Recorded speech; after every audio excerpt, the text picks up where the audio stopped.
Well, howdy and hello. We've done it again. We've managed it yet again. Isn't that wonderful? Every day we manage to make it through. Uh, Man, what a weekend I just had. What a weekend. And today's a real recovery day, I tell you what. Today's a real recovery day. Didn't really sleep all through the weekend. As much as I like to kind of put on a tough front and just say, okay, we're going to go into it and all of that kind of stuff. The protest days take a lot of existential preparation. And this is something that Isabella was talking about. Isabella, just an unbelievable, amazing, powerful figure, was saying she really has to prepare to do this, and that there's a big wind up to do it and then a big wind down. And I think because and she's disabled and is leading the charge on this. And so because of that, I think to myself, okay, well, I want to be strong, and I can do that. I'm a strong, able-bodied white man, right? Of course, I'll be able to do this, but it's not really fair to myself. Hey, Misty, how are you? Good evening, John. I'm sorry I had to miss yet another protest. It cost too much money for me to translate. Don't even worry about it, Misty. Please, please, please. I understand the situation that you're in, and bless you even for feeling that way in the first place. That. What a big heart you have. And um, the protest itself went very well. I thought it was a very powerful, moving experience for me, and I think for everyone in attendance. Um, Funnily enough, the police themselves were actually very. Um, um, I don't. Is the word considerate? I mean, the police were very. They weren't obstructionist. They weren't trying to cause us problems. Initially, at first, when we said we were blocking the road, there was one voice coming out of them saying, "No, you're not." We'd say, "We're going to block the road." They'd say, "No, you're not." And then the minute they realized that we had legal observers, the minute they realized that we knew that we had the right to block the street, and then of course the minute we did let a few cars by, but it was very much full of protest and very difficult for all parties involved. So I think the police finally realized, okay, the easiest way to get this going is if we just block the street, don't let cars through this, because that'll just be a mess for us. And from that point forward, I found the police to be very hands off. They obviously were there in force. There was about 20 of us at the protest, which I thought was a very good turnout. I have attempted to organize protests at Doug Ford's house and had no one come. Isabella herself has organized protests and only had 3 or 4 people there. So to have this protest and have this many people turn out, and I know for a fact that there are other organizations and other groups who turned out who couldn't have made it because of other scheduling conflicts. So we could potentially get another 20 to 30% more people. And I feel as we continue doing this, especially if we keep showing up at Doug Ford's house, I'm of the opinion we should do that every day, honestly. It should take him an hour to get in and out of his house, I think. And uh, and as people know that we are doing this, right? How soon is it going to be that people are going to come and then bring a friend, and then that friend brings a friend, and until it has this unfolding, cascading effect, which is what I think they're concerned about. And really the big the something, not an eye opening moment, not an eye opening moment, but a confirmation of something that I have been speculating on for quite some time. Uh, his neighbors are total scumbags. The people who live around Doug Ford are total scumbags. And there's no way to talk about them other than this. They vote for him, so obviously they are, right? But we had one older gentleman come out and berate us for what we were doing, and then he attempted to destroy the speaker. He kicked at the speaker, right? We had to confront him, and then the police had to intervene and take him aside, right? We had more than one Karen come in and complain about how we were upsetting her. Because sorry that we have to actually show you the consequences of your decision making, right? Sorry that the consequences of your decision making actually have to come into your neighborhood, Karen, right? And I'm going to be showing. Thank you, Vince. That's very kind of you to say. I'm going to be showing some of what Isabella has to say on the channel later. I think Isabella is. I mean, I feel conflicted about this because I put up the speech that I made. But Isabella is the one that does the majority of the talking, and she's also the central organizer. And so I feel conflicted because it's my channel, and I feel like I do that for my brand. But at the same time, like Isabella is the force behind this movement, if you ask me. That I am simply there because I see the truth of what it is that she is doing. And I've been showing up to a lot of protests, and I've been showing up to a lot of stuff. And the minute I saw Isabella and the minute I saw her speak, I knew that she was the truth, that she carried with her the fire of truth, and that I had to be involved and hold that light up as much as I can. And so I'm going to be showing some of her speech, some of what she's been saying. And I mean, you could just pick any 5 minutes at random from anything that she says, and it's just incredible stuff. It is, just because of who she is and just because of the fight. And the thing that kills me every single time is when she says, I shouldn't have to do this. You know? Even saying that right now is making me a bit emotional. Because she absolutely should not have to do this. It's grotesque and it's obscene that someone in Isabella's position needs to organize protests and needs to take to the streets. Someone who requires a wheelchair in order to get out of her own living space and participate in the world, and like who is suffering from things like cancer, osteoporosis, like these absurdist sort of things. And you sort of think, like, for every person like Isabella, there's 1,000 who simply cannot get the energy or the ability to do what she is doing. And it's incredibly powerful. She's an incredibly powerful person. And I'm just happy to be participating in what she is doing, and hopefully getting more and more people out to where she goes, because it's obscene that 1,000 people go out onto the streets in an anti-mask protest, but we get less than 100 for the abandonment of the population, you know. But to be fair, we are just beginning to find one another, I feel, is what's really happening. That we were all in protest in our own ways, in our own corners, and just now we're beginning to find one another, and we're beginning to find one another because of Isabella. And hopefully that trend continues for as long as it can. And a real eye-opener, honestly, was that we would be, like, Isabella would be speaking, kids would be listening, and they would be laughing at us. Right? Not only would they be laughing at us, they would be laughing at us with their parents around. And their parents didn't seek to admonish them, didn't seek to correct them, nothing like that. Right? So, like, children openly mocking the disabled and people protesting poverty in front of Doug Ford's house, and their parents just kind of shrugging and being like, yeah, that's the way it is. So, like, the people who are voting for Doug Ford are evil. Like, they're just without morality. They do not care about the poor. They do not care about any of us. So their big complaint during that period of time when we were protesting, in my view, was, how dare you show us the poverty we inflict on the world?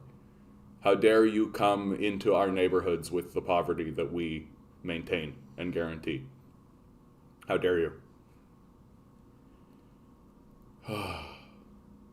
So I'm going to sing a song. I feel like right now this is a piece that sort of encapsulates my internal mood, and it's in a very beautiful sort of a way. I'm going to play this. It's from a video game that I used to play called Hades, It's entitled Farewell, and I feel like it's a beautiful, beautiful piece that deserves a lot more credit than I think it gets. So.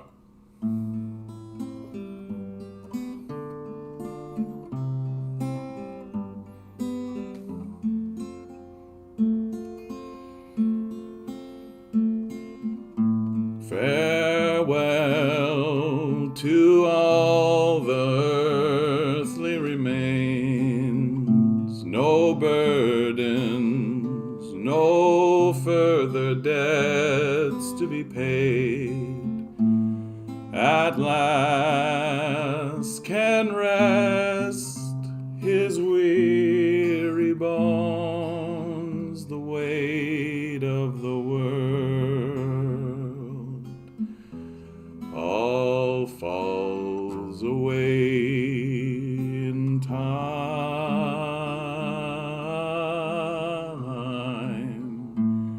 Goodbye to all the plans that we made.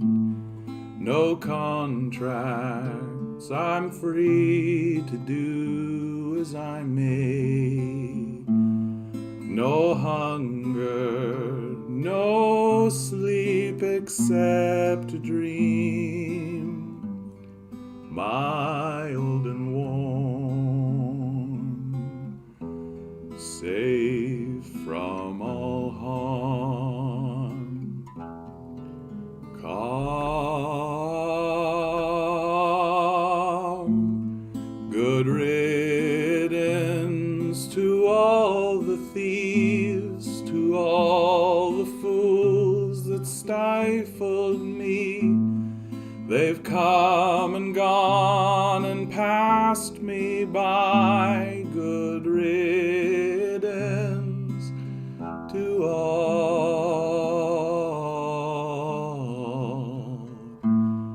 Farewell to all the earthly remains. No burdens, no further debts to be paid. At last can rest his weary bones, the weight of the world all falls away in time.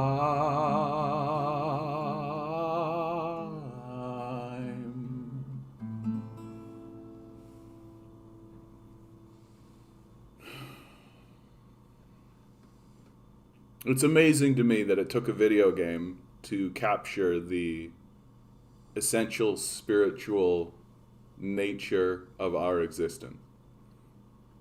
That there will come a point in all of our lives where all of this will simply fade into nothingness, and we'll be able to say of the old men kicking our speakers and the Karens and the Kens and the children who are laughing, good riddance to you.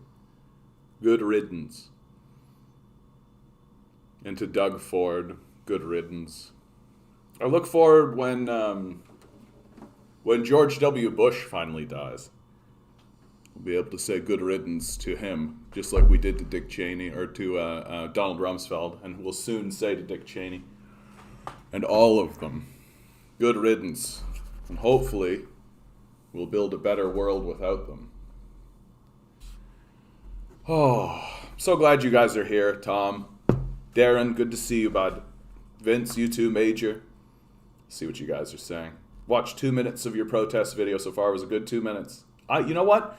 And Major, while I was doing that video, the big reason why I wanted to share that video is because I was speaking directly to those police officers. There was probably about 12 to 16. There was many police officers there as there were protesters. And I was speaking directly to them. And I could see them squirming. I could see them. They understood.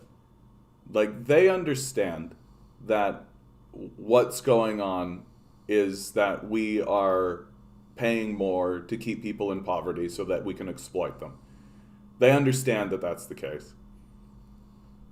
They squirm when you bring it up, right? I don't see why we shouldn't be talking to these guys about morality, right? We shouldn't be talking about what's right or wrong. We should be talking to them about the money, right? Because as soon as you bring it down to the money, right? Like, that's what makes them realize that they're on the wrong side more than anything. Because that's what we've been told, right? We've been told that it's all about the money, right? It's just the bottom line, right? Corporations and the bottom line. Well, why are they spending more then? And that's how they realize that they're on the wrong side of this thing. Because if it's that they're spending more, that they're willing to thwart even their own ideological basis, then it's about spreading suffering. That's what it's about. Any turnout that is more than just me yelling at racists is a good turnout. Checkpoints at his driveway at the end of the street on his way to the QP parking lot. Exactly. It should take him an hour. It should take him an hour, and it should take his neighbors, because they're just as scumbaggish as he is, right? They're just as shitty and selfish and self-absorbed as he is. It should take them an hour to get out of their own area. Like we should litter that area with protesters. It should take people forever to get in and out. They should be upset. They should be viciously angry, right? I'm fine with that. These guys are fucking nightmare sociopaths. I hope that they get angry.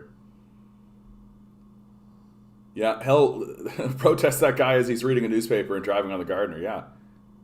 Yeah, of course, they're all sitting on millions of equity. And really, genuinely, the thing that I think upsets them the most is being confronted with the reality of the consequences of their decision-making, right? That it's fine to abandon people as long as they stay out of your community, right? It's fine to abandon all of the people who don't live in your community as long as they stay out. But as soon as they come in, right? As soon as the people come in and peacefully protest and you have to actually see them and see the consequences of your actions, that's when you're going to get really upset. Yeah, it's the winter to organize, absolutely. Isabella is fantastic. She is a huge inspiration, absolutely. And there was a documentary crew there capturing them. Yeah, Etobicoke North is very right-wing, rich area. They hate the unhoused and poor, just like Oakville and Niagara. Yeah, absolutely. And so, like, they have no credibility, right? There's no reason to take them seriously outside of their wealth, right? And how dangerous they are in our society. We're in the way and only a means to consume the products they force us to make and the drivers of their profit, exactly. Speaking of establishment communism, have you played Disco Elysium? You know what, Tom? I have played Disco Elysium. I've never actually done it as, like, the communist, though. You know what I mean? I just, like, kind of played it and just was like, okay, whatever. And I didn't really take a hardline political stance while I was playing the game. Everybody has said exactly what you've said to me here, though. Like, you should take, like, a more hardline communist sort of perspective and try it out that way. Disco Elysium is a brilliant game, by the way. Just a totally brilliant game. And, yeah. Replay it now with full voice acting. It's not a bad idea, dude. Not a bad idea. I tried to upload it recently and started to play it again, but I don't know. I think it's too soon. You know what I mean? Like, I just recently played it, and so I'm like, I'll probably come back to it again, because it's really good. Like, it's a really, really good game. Hey, Ruth, how are you? How did it go? It went very well, Ruth. I think it went very, very well. It was extremely successful. It was extremely uplifting in the end. And it was just super good to see the amount of people who came out. And I think big shout out to Nico as well. I have to shout out Nico. Nico is a very important figure in getting people galvanized and getting people actually, like, he's really connecting with people and connecting with groups and connecting with the true revolutionaries, right? And so I cannot downplay his participation in this. Absolutely. I've been inside so long, I'm forgetting mean people exist. And it's shocking, isn't it, Major? Like, it is shocking when you go out and you start talking to people and you start, like, and most people I find are quite nice and conversational and all that kind of stuff. But, 30% of the society is voting Doug Ford, right? So 30% of the voters. So that means that there is, like, 1 out of every 3 voters are basically psychopaths, like, or at least are completely fine with being ruled by a psychopath. It's always the most union-friendly, impoverished areas that vote NDP. Yeah, I mean, that makes sense. That makes sense. All right, guys. So we got a bunch of you in here. It's been about 20 minutes. We haven't done the number draw. Come on, we got to do the number draw. We have to keep tradition alive. Today's number is... Here we go for today's number. I am going it's November 8, 2021. 10 balls. Each ball has a number. I'm going with a 2. I'm going with a 2. Number hey, Eziel, how you 10. doing? Nova Scotia, good to see you too. We got a 5, we got an 8, we got a 2 5s. Uh-oh. We got a 4, 2 8s. Pick a Here number. we go. Pick a number. Oh, he's flipping it. It's the 6, Today's for sure. number is... 4. Misty, today's your lucky day.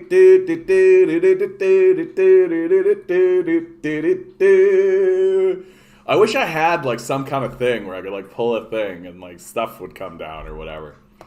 All right, Misty, now's your chance. Go take your pocket change and get yourself a scratch ticket. Today was your lucky day. You're carrying with you the energy of David Lynch. It's always nice when somebody actually wins this thing. So, let's move on to what I consider to be one of the most important stories going on right now in Canada, without a doubt. Bless the Ottawa Citizen. I've got to really look into the Ottawa Citizen, because the Ottawa Citizen is not fucking around. The Ottawa Citizen is not messing around when it comes to this stuff. They're not being like explosive about it. They are just reporting the facts. But the fact that they're putting it out there and the fact that they're reporting these facts tells me I don't know who owns the Ottawa Citizen, and I'm going to find out because I'm very impressed with their reporting recently. Here's the headline. Canadian officials who met with Ukrainian unit linked to neo-Nazis feared exposure by news media. Documents. A year before the meeting, Canada's Joint Task Force Ukraine produced a briefing on the Azov Battalion acknowledging its links to Nazi ideology. This comes from David Pugliese. Canadian officials who met with members of a Ukrainian battalion linked to neo-Nazis didn't denounce the unit, but were instead concerned the media would expose details of the get-together, according to newly released documents.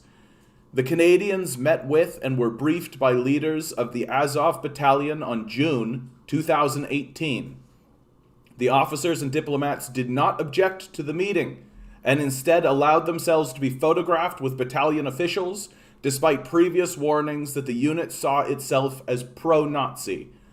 The Azov Battalion then used those photos for its online propaganda, pointing out the Canadian delegation expressed hopes for further fruitful cooperation. After a journalist asked the Canadian forces about the Azov social media postings, officers scrambled to come up with a response, according to documents obtained by this newspaper through access to information law. Lieutenant Colonel Fraser Auld, commander of Canada's Joint Task Force Ukraine, warned that a news article might soon be published and could result in questions being asked inside the Canadian government about why such a meeting took place. A year before the meeting, Canada's Joint Task Force Ukraine produced a briefing on the Azov Battalion, acknowledging its links to Nazi ideology. Multiple members of Azov have described themselves as Nazis, the Canadian officers warned in their 2017 briefing. Bernie Farber, head of the Canadian Anti-Hate Network, said the Canadians should have immediately walked out of the Azov Battalion briefing. Canadian Armed Forces personnel do not meet with Nazis. Period. Full stop, Farber said. This a horrendous mistake that shouldn't have been made. Farber said it was also disturbing that the Azov unit was able to use the Canadians in propaganda attempts to legitimize its far-right ideology. Besides its support of Nazi ideology, Azov members have been accused of war crimes and torture. One gathering that journalists didn't find out about was a December 2018 event in Ukraine attended by then Canadian Army Commander Lieutenant General Jean-Marc Lanthier, according to the documents. Members of the Azov battalion were present, but again, instead of denouncing the battalion's Nazi sympathies, the Department of National Defense and the Canadian Forces focused concern on the possibility that photos might have been showing Canadian soldiers with members of the Azov unit. Chris Henderson, then Assistant Deputy Minister for Public Affairs, emailed more than 20 D&D public relations officers worried that photos might appear online. "Do we have a clear expression of CAF policy towards this group?" he asked of the Azov battalion. "This may or may not prompt questions, but we need to be ready and not come across as being taken by surprise." Jamie Kersner-Roberts, Policy Director of the Friends of Simon Wiesenthal Center, said that Canada had to make it a priority that its military personnel have no involvement with far-right fascist militias in Ukraine under any circumstances. "It's concerning that, for the second time in a month, we have seen evidence of Canadian military officials again engaging with Ukrainian neo-Nazi groups," she added.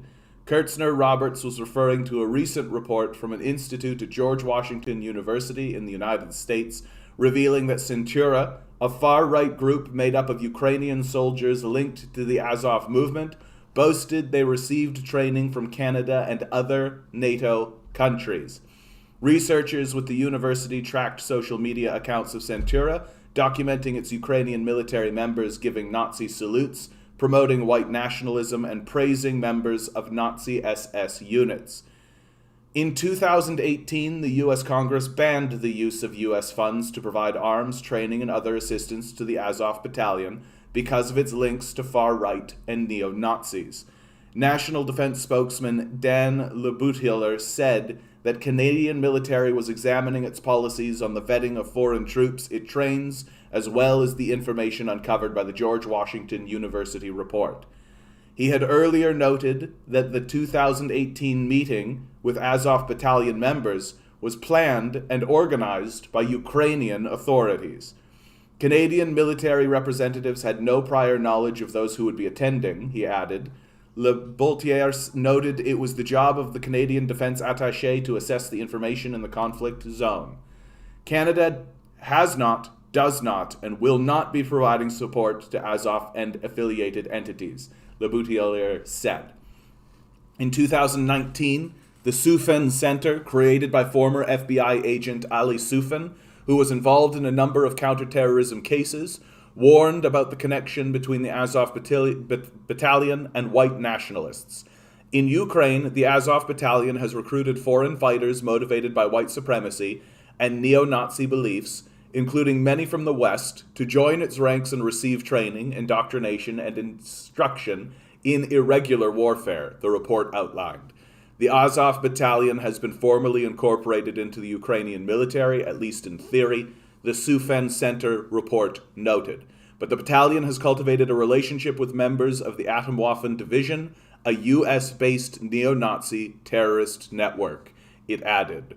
And what this report is not touching on is that we have funded Nazi groups in Ukraine, thanks to Chrystia Freeland, whose grandfather was a Nazi collaborator, it has to be added.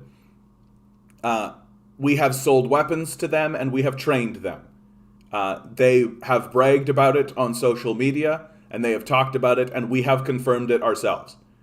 So our current leadership, the Liberal Party, seems extremely sympathetic and extremely willing to work with neo-Nazi groups in Ukraine. And here we have several moments where our own military seems completely fine with walking into a room with neo-Nazis, and their concern isn't the denunciation of Nazi groups, or even walking away from those meetings and saying those meetings should not have happened and then denouncing them, but rather attempting to discover how bad the fallout will be once it begins to be reported. We are collaborating with Nazis, guys. Like, I don't know what you need to see, and I don't know what we need to say in order to express the extraordinary seriousness of this. We are collaborating with Nazi organizations that are working to seize power throughout Europe. Why are we doing that? Why are we funding Nazi groups? Why are we talking to Nazi groups? Why are we legitimizing Nazi groups? This is very, very, very serious. And it's extremely concerning to me that the Liberal Party seems fine with it. It's extraordinary.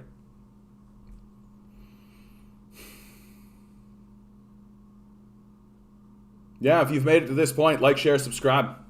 We need to spread this around. People need to know. People need to know that their leadership is working with Nazi groups, explicitly working with them. We've funded them, we've armed them, we meet with them, and we don't seem to be concerned about it from a moral position. Like, share, subscribe, spread it around. If you want people to actually be reporting on this kind of stuff, you got to support them. My Patreon is down below. Good luck.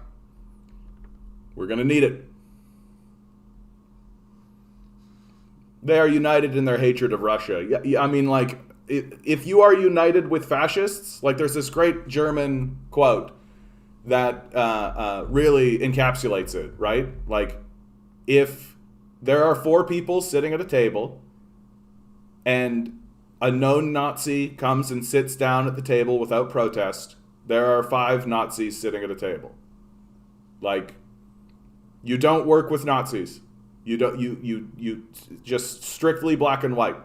You don't engage them in conversation. There is only one way to appropriately interact with a Nazi, and I think you all know what it is. We should not be talking to these people. We should certainly not be training them. Our military personnel should not be meeting with them. And the idea that we're united in their hatred of Russia, for what? What's Russia done? Here's my big question. What's Russia done? It's really funny to me, like, when I actually start talking to people who are like, oh, Russia did this and Russia did that. It's like, you mean Russia did that to Nazis, right? Like, it always seems like we're just supposed to ignore that Russia is in an ongoing, unfolding, constant conflict with literal Nazis. Good to see you, Arctanus. Good to see you, man. You too, Demand Better. Glad you popped in. Hope you're having a good evening too, bud. Some got a bit mad at me because I wasn't in favor of extraditing Revel hackers to USA. Yeah. No, I like... Why? Ottawa Citizen is a center-right newspaper, but still very good reporting. Christian Freeland is quaking. First Ukrainian Nazi female girl boss PM. I like that. I like that. This is what's getting ridiculous about our discourse, right? Like, I have found the Ottawa Citizen to be reliable and very excellent in its reporting, and you're telling me that it's center-right? I mean, that just tells us how far off the rails we've gone as a people. That, like, I feel like a center-right at this stage in the game is probably further to the left than all of our political parties, right? Like, we've gone extreme far right, like extreme far right. The opposition party, the Conservatives, are literally saying out loud, we're going to destroy and dismantle the civil society. Like, they're using a kind of coded language in order to convince gullible rubes and sort of deflect people, like, so that some of their followers don't fully understand that that's exactly what they're saying. But, like, when you decode it, which takes 30 seconds, they're openly stating that their strategy and their plan is to dismantle the civil society completely and abandon huge sections of the populace. That they're very open about that. And then you have the Liberal Party, which is, in my opinion, actually further to the right than the leaders of the opposition at this point, right? I mean, the Conservatives aren't working with Nazi groups. The Conservatives aren't outright objectively, like, lying. Like, at least they believe what they say, right? Like, the liberals are doing everything they can to lie us and bullshit us into total catastrophe. Like total catastrophe. The climate change catastrophe that's coming is extremely serious. Like extraordinarily serious. And it's troubling that our leadership, it seems to be taking tips from far-right Nazi groups about what to do when crisis hits the country, right? And then you have the NDP, which seems to be scrabbling as much as it possibly can to prop this up, right? So we don't actually have anything in this country that is center-right. Everything we're doing is extreme far-right, like extreme far-right. Like, and there seems to be no exception to this. That, like, we're not actually addressing the homelessness crisis that we're creating. We're not actually addressing any of that kind of stuff. All of our parties are on the extreme far right. And if you stand up and say, hey, people should have housing and shelter, well, then you must be a kooky communist. When I find that's actually a center-right position. Everybody has food and shelter. Like, that should be a right-wing position. That should be the Conservative Party's position. Like, this is how nuts we've gone. We're totally nuts. Really wish the Ontario Communist Party was a viable party. So tired of the Red Scare. Well, and it's up to us. Like, people are asking me if I'm gonna get into politics, and at this stage in the game, it's just about my mental health. I feel in the West we should just let countries deal with their own citizens. I mean, like, yeah, like, yeah. This is like, why are we interfering? Like, why are we getting in and involving ourselves internally, right? Like, the reason why there's this Taiwan-China divide is because we interfered with their internal struggle, right? That during, like, the World War II period, when Mao was dealing with the imperialists in his own country, he couldn't get into Taiwan because Truman wouldn't let him. Or was it Roosevelt? The president of the United States wouldn't let them. They wouldn't actually let them get boats over and go over into Taiwan. And so through this interference of their internal struggle, now they're using it as their Cassius Belli to go to war with China. So it's just like, it can't get more grotesque, right? If a college is a job training program, then your boss should be paying for it. The idea that we should go into personal debt in order to better serve the business owners is beyond absurd. Absolutely. The world has millions of vacant homes, and 1.3 million are in Canada. I wanted to bring this up just to... Canada has over 1.3 million vacant homes, about 6 years of supply. America has the most vacant homes in the world. Vacant housing in OECD countries. Here's a list for you. Right? We're not even the worst. Like, the real neoliberal places are the places that seem to be really doing it. So these people who are walking around saying that the secret to all of this is to build more affordable housing are clueless. We have all of this empty housing. Here is a report coming out of Better Dwelling reporting on an OECD report. Right?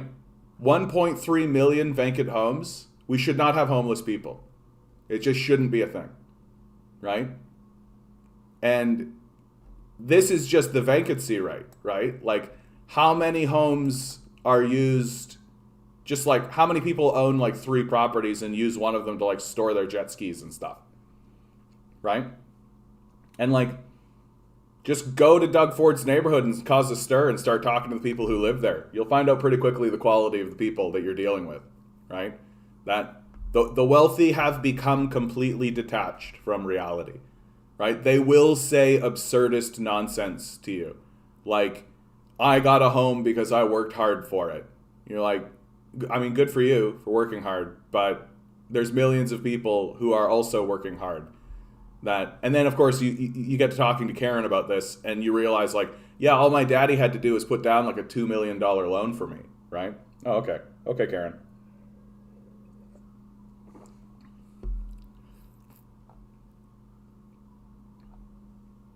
So, of course, this all flows in, and it's a big, long report, so I'm not going to read the whole thing. But it's... Canada also has notoriously low property tax rates and cheap money. Usually it's one or the other, but the combination is like asking you to hold homes vacant. It's a country with a sub 1% property tax, a central bank pushing mortgages below 2%, and 4% inflation. You would have to be an idiot not to hold vacant property with this setup, right? It's being done on purpose. They know they're doing it. They understand that they're doing it. The lack of inheritance tax also means that if you inherit someone's primary residence, you pay nothing. Personally, I'd be hoarding property as well if that was my setup in Canada, especially in the always goes up environment it's trying to create. And it's all manufactured, and it's being done purposefully. I've got a really good interview here. Yeah, here we go. This is a great interview, actually. Steadily over time, this guy here, I don't know his name, Evan something, right? This guy here is turning into a very reasonable voice. He's coming out of CTV, so we should be mistrustful. But it seems to me like he's actually asking questions. Seems to me like he's not willing to tolerate this idea of manufacturing things or manufacturing and omitting. He's at least going to ask them the question. My only complaint about this guy so far is that he doesn't seem to actually connect some dots. And I'm going to show you exactly what I'm talking about here. So this is him with the governor of the Bank of Canada, and they're talking about inflation. I know, right? The governor of Canada, dude. I know. My dog. Sorry, I said the governor of Canada. It's Evan Solomon. That's a good name, Evan Solomon. Solomon was a wise man. Solomon was a wise man. So we'll see how wise Evan is. Are you okay, buddy? I know the governor of the Bank of Canada is very scary. He's very scary. All right. I've evoked his name, and so my dog is losing his mind about it. Okay. Come on now. 0.5%. We think it's... What's keeping you up at night? Well, let's go back to where we started. Inflation's 4.5%. We think it's going up close to 5%. That's an uncomfortable place to be when your mandate is 2% inflation. So what really, our focus is really secure that complete recovery and bring inflation back to 2%. And that's number one. Look, you definitely want to keep your eye on that, but I don't think we're in the danger zone. I got to ask you. So you heard him. He just said it outright, right? He just said it outright. The mandate, okay? The mandate is to keep inflation at 2%. That's their goal, right? Is to have an inflationary rate of 2%. So if you do not get a 2% raise every year, annually, you are not keeping up with inflation. The inflation that they're aiming at, that they're structurally admitting that they are aiming towards. How many of you get a 2% raise every year? Probably nobody, eh? The strikes that are happening throughout Canada and the United States right now, in many cases, those strikes are being done and negotiated at for less than 2%. The Loblaws strikes that occurred were being done for 1.5%, right? So we're going on strike in order to get a rate increase that isn't even enough to cover the rate of inflation, if it were actually being met by the Bank of Canada. And I think you're right on the money here, Vince, where he says he's way too lenient on the BOC governor, which he's definitely a centrist, not pro-NDP, pro-liberal, or pro-conservative, but he is pro-capitalist. That is a fact. Yeah, that's the thing. And that is the thing about him, I think, is that I do think I like him, but I think because he's pro-capitalist, obviously, right, it makes him impossible. He can't push back on any of this stuff. Yeah, you're giving the money back. Exactly. They're paying you less if you don't get a COLA increase. Okay. Sometimes news makes me think everyone wears suits. I gotta say it again, guys. Don't you think these people look stupid as shit? I think they look so fucking dumb.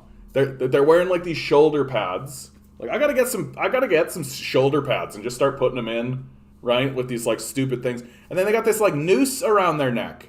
Right? They've got a special shirt. Right? They've got a special shirt that's got a collar on it. That if you actually see this thing on a person without the tie, just buttoned up all the way, they look like a little boy.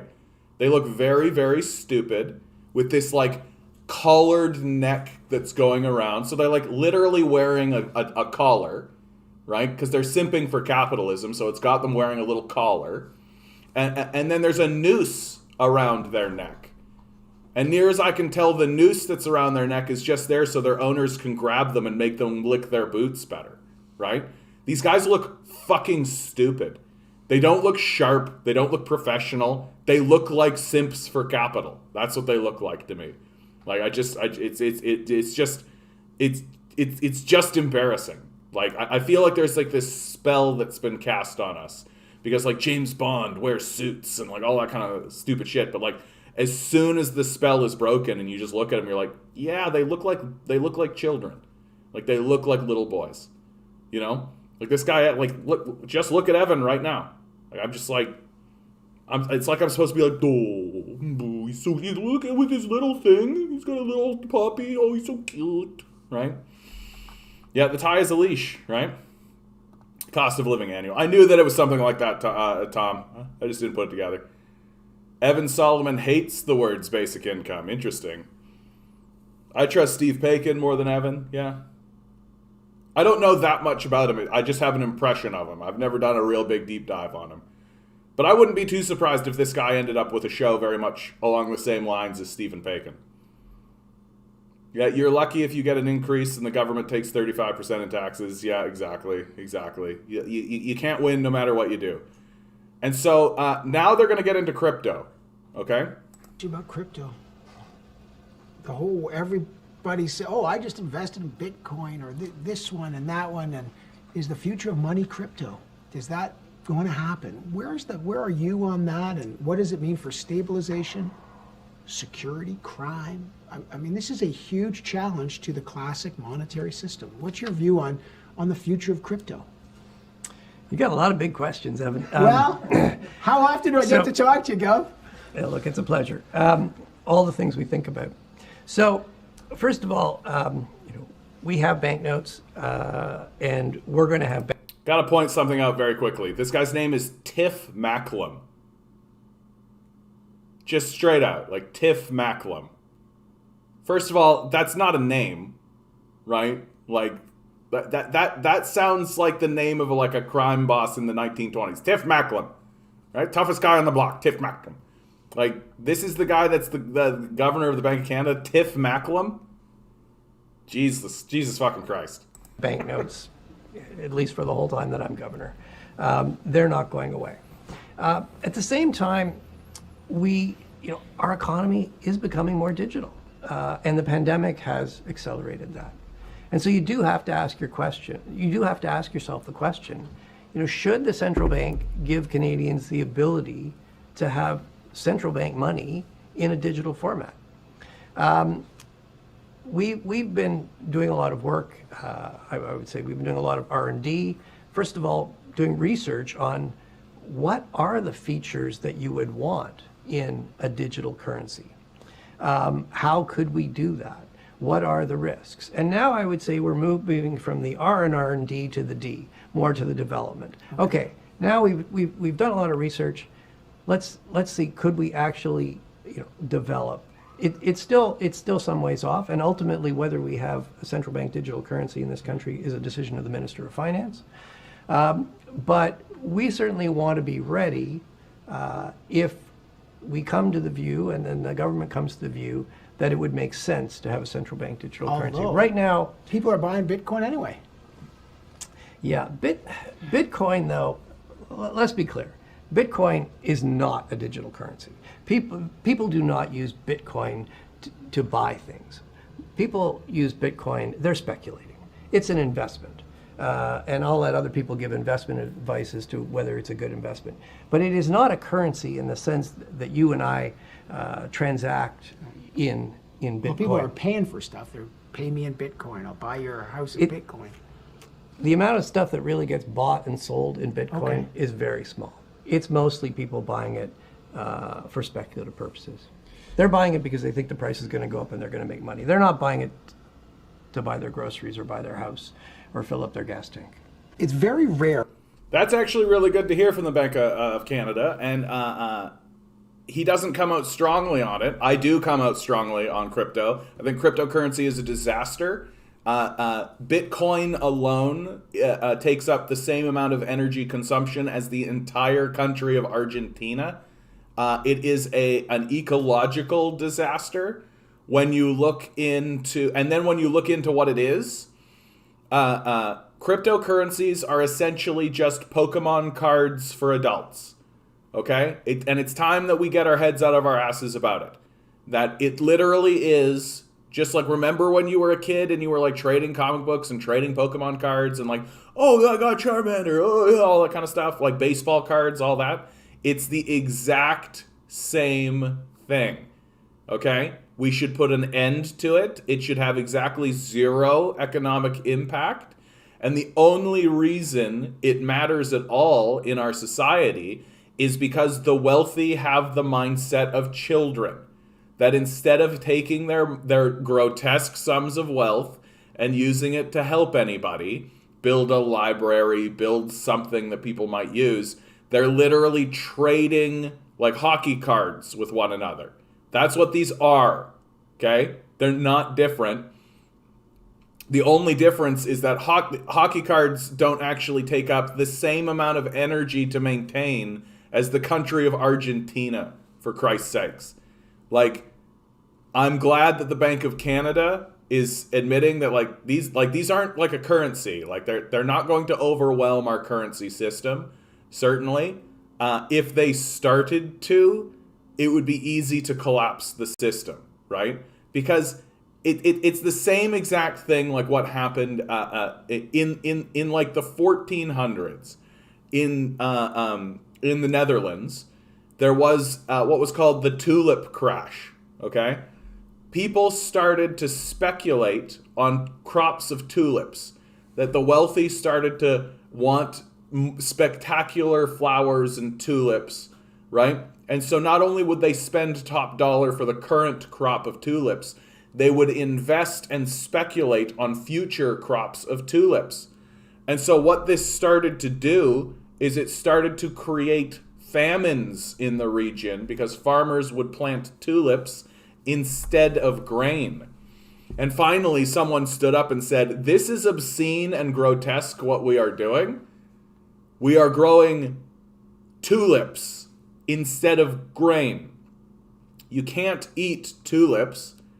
And it was as if a spell was broken and all of the people of the Netherlands went, that's right. And they just stopped buying tulips and they ceased moving forward on this, and it created a speculative crash where all of these investors who had speculated on these future crops lost a whole bunch of money because nobody gave a shit once they recognized, like, oh yeah, like, I mean, I like tulips, but I don't like tulips so much that I'm going to watch people starve over it, right?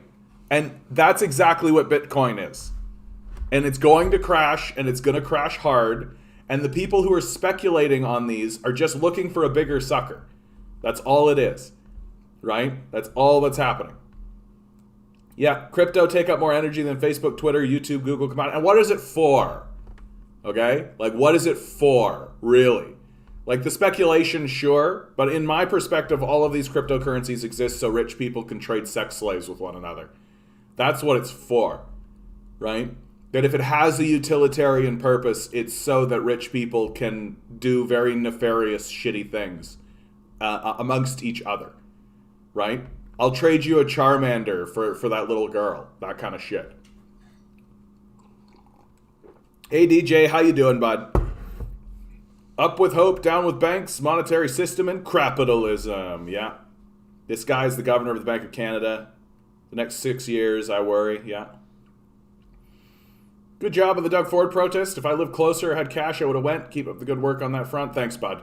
You can really thank Nico and Isabella for that. Really. As well, the biggest protest vote will hopefully be Election Day.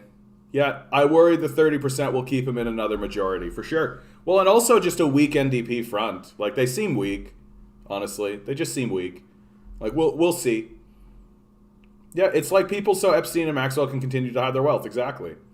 Yeah, one can hope. We need to rid Doug Ford's occupation. I personally like to see Bitcoin and Dogecoin collapse. Yeah, all of these cryptocurrencies should just get out of here. Hey, Matthias, how you doing? I noticed an interesting fact earlier about the same cases of COVID nationwide today as October 15th. Yet they had CRB implemented around that time. Makes no factual sense to cut it now. I mean, it makes factual sense once you realize that these guys are Nazi collaborators. That makes it make a whole lot of sense. Right? You want to go get it, buddy? Go get it. There's a great Jacobin article called Communist Mayor Daniel Jadot. Gabriel Boric is the president Chile needs. NDP need to learn from Jadot and Chilean Communist Party. Yeah. Like, I have an article here that, first of all, yeah, here we go. Canada's Social Democrats in talks on 3-year deal to prop up Trudeau Liberal government.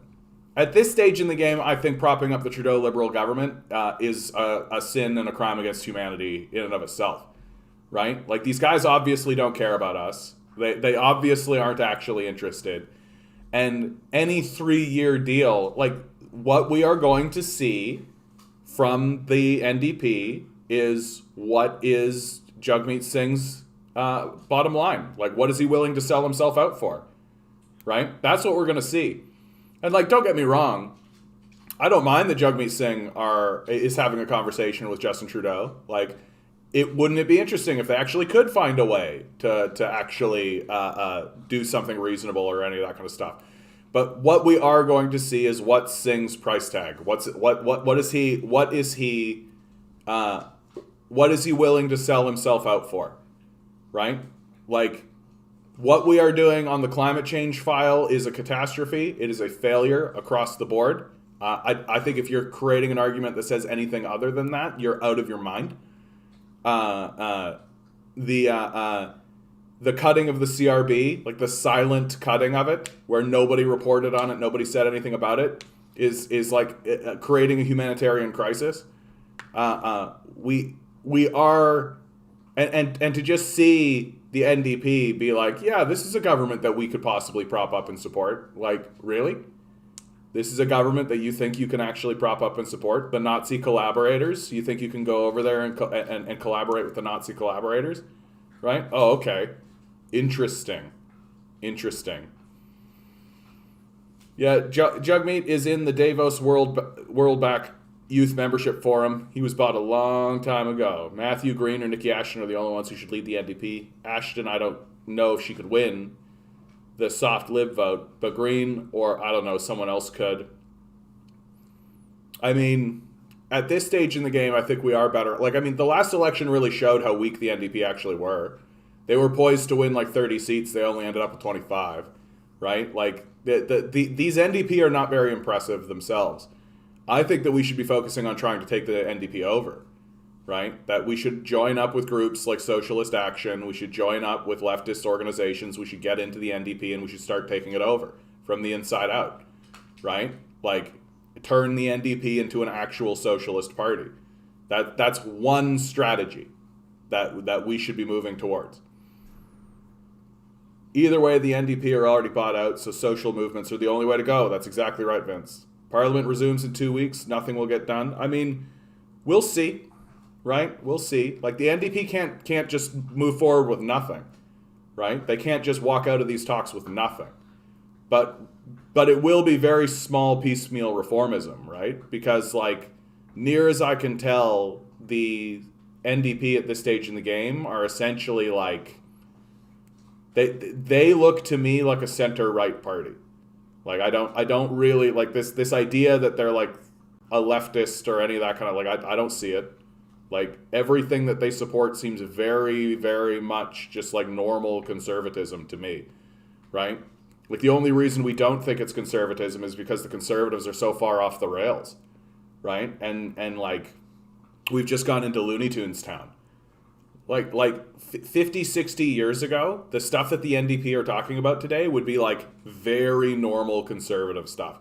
Back when conservatives were actually like, yes, we will take government and use government to actually help people, right? Like, that is how conservatives used to be. Like, this whole like government is the problem thing is like a very new phenomenon, and it's been a complete disaster.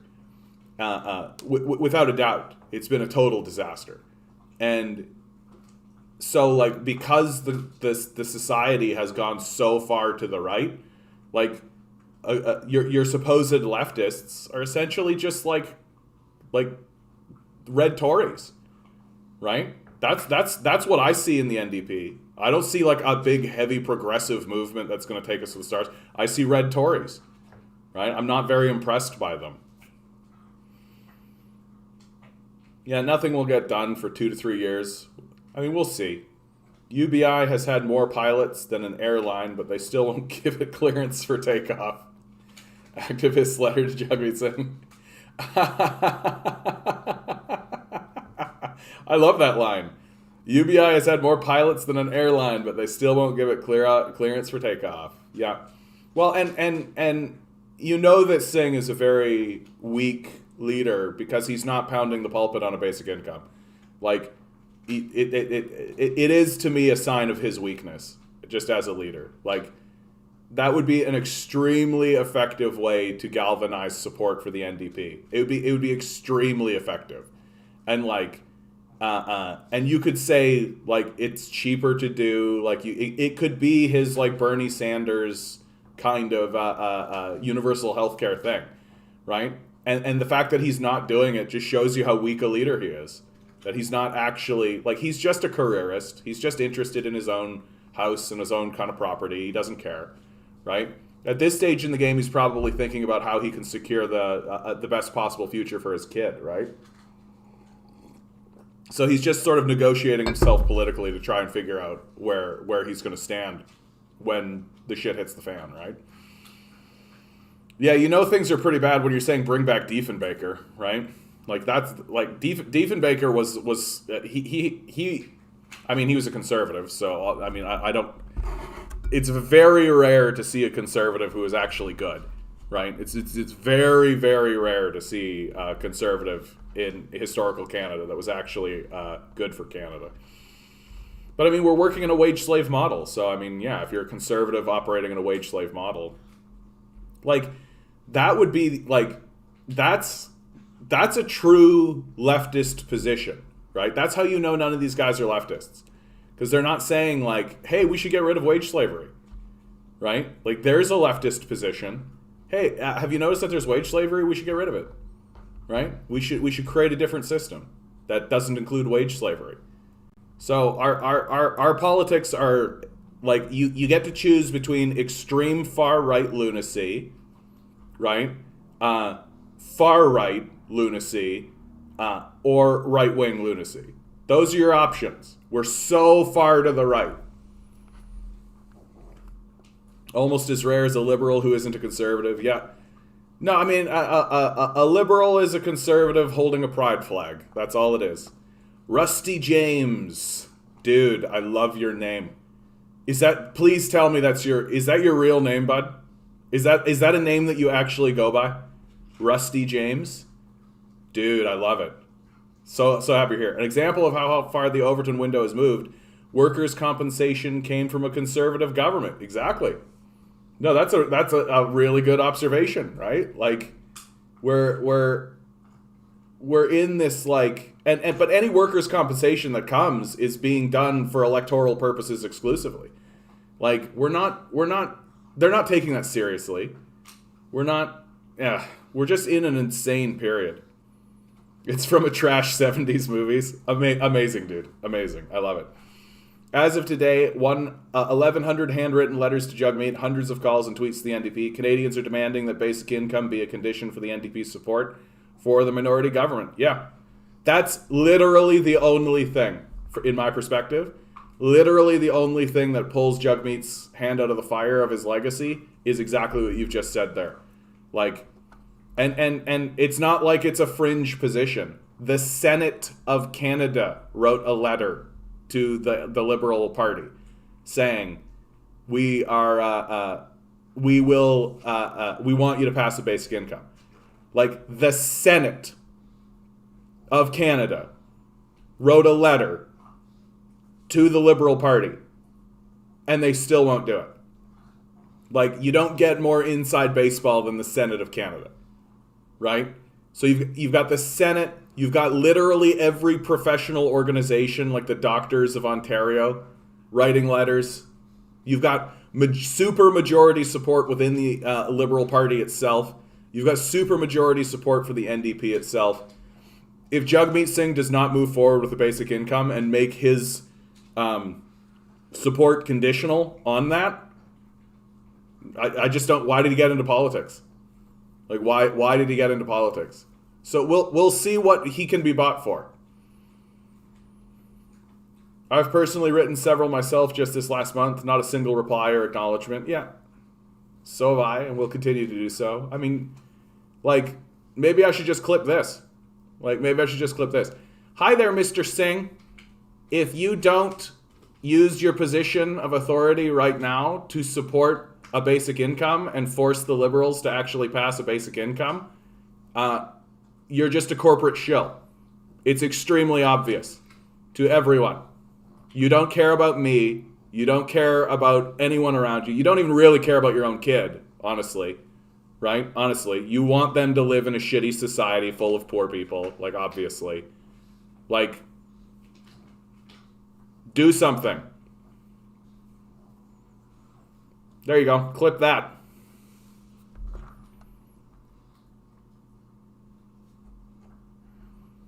The chief of staffs of Prime Minister Justin Trudeau and new Democratic Party leader are reportedly holding talks. Oh yeah, I actually really like this article because they're as done with Jagmeet as we are, right? It would entail the NDP pledging to support the government till the fall of 2024 on all confidence votes, including all throne speech and budgets, thereby ensuring the big business Liberals will have the votes needed to remain in office, in exchange for Liberal commitments concerning their legislative agenda. Like, that's a really heavy thing. Like, really, really think about that. So for the next 3 years, we're just going to do what you say. Like, well, you're not going to do that for nothing, are you? Like, you're literally going to give consent to the Nazi collaborating party for what? In reality, a Liberal NDP governmental alliance will be an instrument for advancing the interests of Canadian big business at home and abroad, under conditions of the deepest crisis of global capitalism since the Great Depression and Second Imperialist World War. With the full-throated support of the unions, the NDP served as the principal prop of the Trudeau Liberal government in the last Parliament, as it supervised implementation of the ruling class's homicidal profit before lives response to the pandemic and expanded Canada's participation in Washington's incendiary military strategic offensives against China and Russia. Trudeau called a federal election in the midst of the pandemic's fourth wave for September 20th, with the aim of winning a parliamentary majority so his government would have a stronger hand. A stronger hand in pivoting from emergency pandemic economic stimulus and support to austerity, and in aggressively pursuing Canada's imperialism's predatory interests on the world stage. The day before Trudeau triggered the federal election, his government announced an agreement with Washington to modernize NORAD, the Canada-US Aerospace and Maritime Defense Command, for 21st century great power competition and conflict. However, Trudeau's election gambit failed. After 6 years in office, the Liberals' phony identity politics-laced progressive appeals have long passed their best before date. The Liberal vote share fell to just 32.6%, with the Conservatives winning a larger share of the popular vote, 33.7%, for the second election in a row. Insofar as the Liberals were able to win a plurality of seats, it was because a section of working people remained susceptible to the claim, relentlessly promoted by the trade unions and the NDP, that the Liberals represent a progressive alternative, or at least a lesser evil, to the Conservatives. In fact, all the establishment parties, the NDP included, are beholden to big business. The Canadian ruling class's traditional party of national government, the Liberals have long used the Conservatives as a right-wing foil, the better to implement the agenda of big business. It is not just the parliamentary arithmetic that is causing Trudeau and his Liberals to seek a more enduring and formal partnership with the NDP, which, notwithstanding the increasingly close ties between the Liberals and the union officialdom, remains the principal party of the trade union bureaucracy. The proposed Liberal-NDP governmental alliance is a response to and a mechanism for suppressing growing social opposition from the working class. Recent months have seen a wave of strikes involving broad sections of the working class, including Vail, Rio Tinto, and ArcelorMittal miners and smelter workers, Quebec food processing workers, and Quebec daycare workers. More than 20,000 New Brunswick public sector workers are now in their second week of strike action against poverty wages and government demands for further pension cuts. These and numerous other workers' struggles are being fueled by anger over the ruling class's prioritization of profit over lives, which has also led to 4 devastating pandemic waves. I mean, this is just on and on and on and on and on. I'm not going to read this whole thing. But this is a good article, too. World Socialist website, always good. Always, always good. These guys are always on the money. Your protest at Doug Ford's residence was not in vain. I'm sure you'll get 50 or more the next time around. Voices like yours are only getting louder. This, if I lived anywhere near Toronto, I'd join you in a heartbeat. Exactly. Business organizations and the wealthiest, whom own and control almost all politicians, will fight tooth and nail against the UBI. Can't exploit and treat people like crap if they aren't financially dependent on poverty wages. Exactly. The majority of Canadians are impoverished or close to it, and they have zero representation in government. Exactly. Like, just, I mean, and it's getting obvious now, right? Like, this is I keep saying it. Like, because it is, right? I don't understand why we're not supposed to be stating what is patently obvious. If your government is not providing food and shelter, then it is no government you need to pay attention to.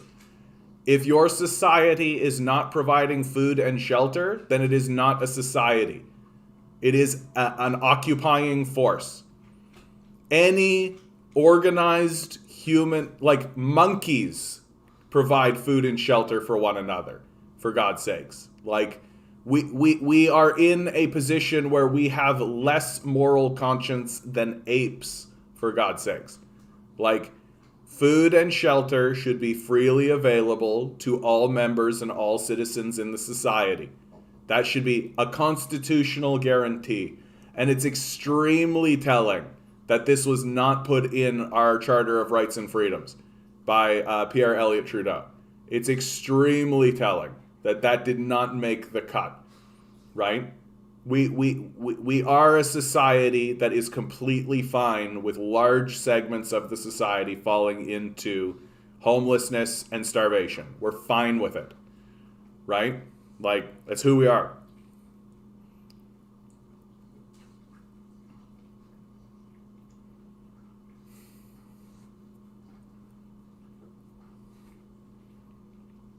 Just the images of people, like, literally complaining that we were in their neighborhood in front of Doug Ford's house. The children laughing at us, right? While their parents just kind of smugly smirked. Like, people are in poverty. Like, people are homeless, for God's sakes. We have fallen so far behind. Like, I'm sure you've seen that meme, right? Like, every day we fall further from the grace of God. Yeah, basically.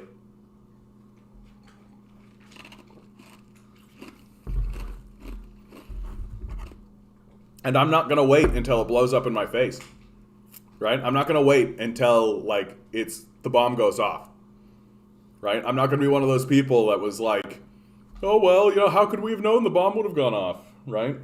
Like, it's a bomb. It's like literally like, and it's as obvious as like one of those cartoon bombs that has like a little like, it's as straightforward and as obvious as that. There's a bomb in our society. It is going to go off, and it seems like everyone's fine with it. Or if they're not fine with it, they're not doing anything about it, right? They're just going to complain about it. Oh, there's a little ladybug in here. Guys, I've got a little ladybug in here. Isn't that nice? I love ladybugs. I think ladybugs are so kick-ass. So this one I am actually going to read aloud. I am going to read this one aloud. I can get rid of that. You know what I'm going to do? I'm going to take a brief break. I'm going to put on... this is just a random selection of Isabella speaking, okay? Very, very, very powerful. I'm sure that it's going to hit. I'm going to take a very brief break, and then I'm going to come back and I'm going to read that article because it's got very important information. Sucks. I've had sleep deprivation torture for 4 years. I want out. My only choice is a shelter or the streets. How is that acceptable? Why are we being held prisoner in Toronto housing? We haven't been sentenced. Being disabled is not a crime. So why are we being treated as if we're criminals? Doug Ford likes to slander all disabled and poor people by saying that they're all drug addicts, so he can get away with it. It's crap. And that's exactly what it is. It's crap. The stuff that comes out of his mouth should go right in the sewer. You know? Enough of the nonsense. You don't reward people killing off seniors by giving them a contract and expanding their outfits. Why? So they can kill off more seniors at the next pandemic? The heck is wrong with society? Why are these police officers here not going after Doug Ford and the Minister of Children's and Social Services for failing to supply the necessities of life? Why are they here? Why are they not arresting Doug Ford and Mary Lee Fullerton and the other friggin' person on PC that was talking yesterday on the news? They shuffle the Ministry of Social Service minister so often just so we can't keep track of them. You know, so there's no accountability. There's no transparency. There's a problem when people are ending up sleeping in the parks through no fault of their own. But the government wants to make it look like it is their fault, so that they can turn their backs and not help them. Well, you know, the government is set up, your taxes are set up to help people. Doug Ford's policies are keeping people homeless. And this is wrong. And if you can't see that, you need to get some education. Oh yeah, Doug Ford doesn't want you to have education. That's why he keeps cutting education money and services. You know, he wants to cut everything. He wants to privatize everything for his rich 1% friends. The 1% that are polluting the earth the most. Do you not read the headlines? Doug Ford raising the minimum wage to $15 an hour when that's what Catherine Wynne did in 2018 and he canceled it. It's not a big step forward. In fact, people are still owed money because if that $15 hadn't been implemented in 2018, that raise would have been raised up to $16.50 by now. You see? They say that a livable income in Toronto is $22 an hour. And he wants to put out Catherine Wynne's minimum wage increase as if it's his own idea. The man would steal from the blind. The man would steal from the blind. Absolutely. Absolutely, man. Like, someone like Isabella should not be needing to do this. Like, straight up. Like, it just should not be the case. Like, you're asking drowning people to also be the protesters, right? Like, we're not going out into the water and trying to rescue a drowning person, right? We're telling them to work harder. We're individualizing their experience. We're like, we are, the people who are voting for Doug Ford are despicable people who like literally would walk by a pool of water where someone was drowning in it and just shrug and keep on walking.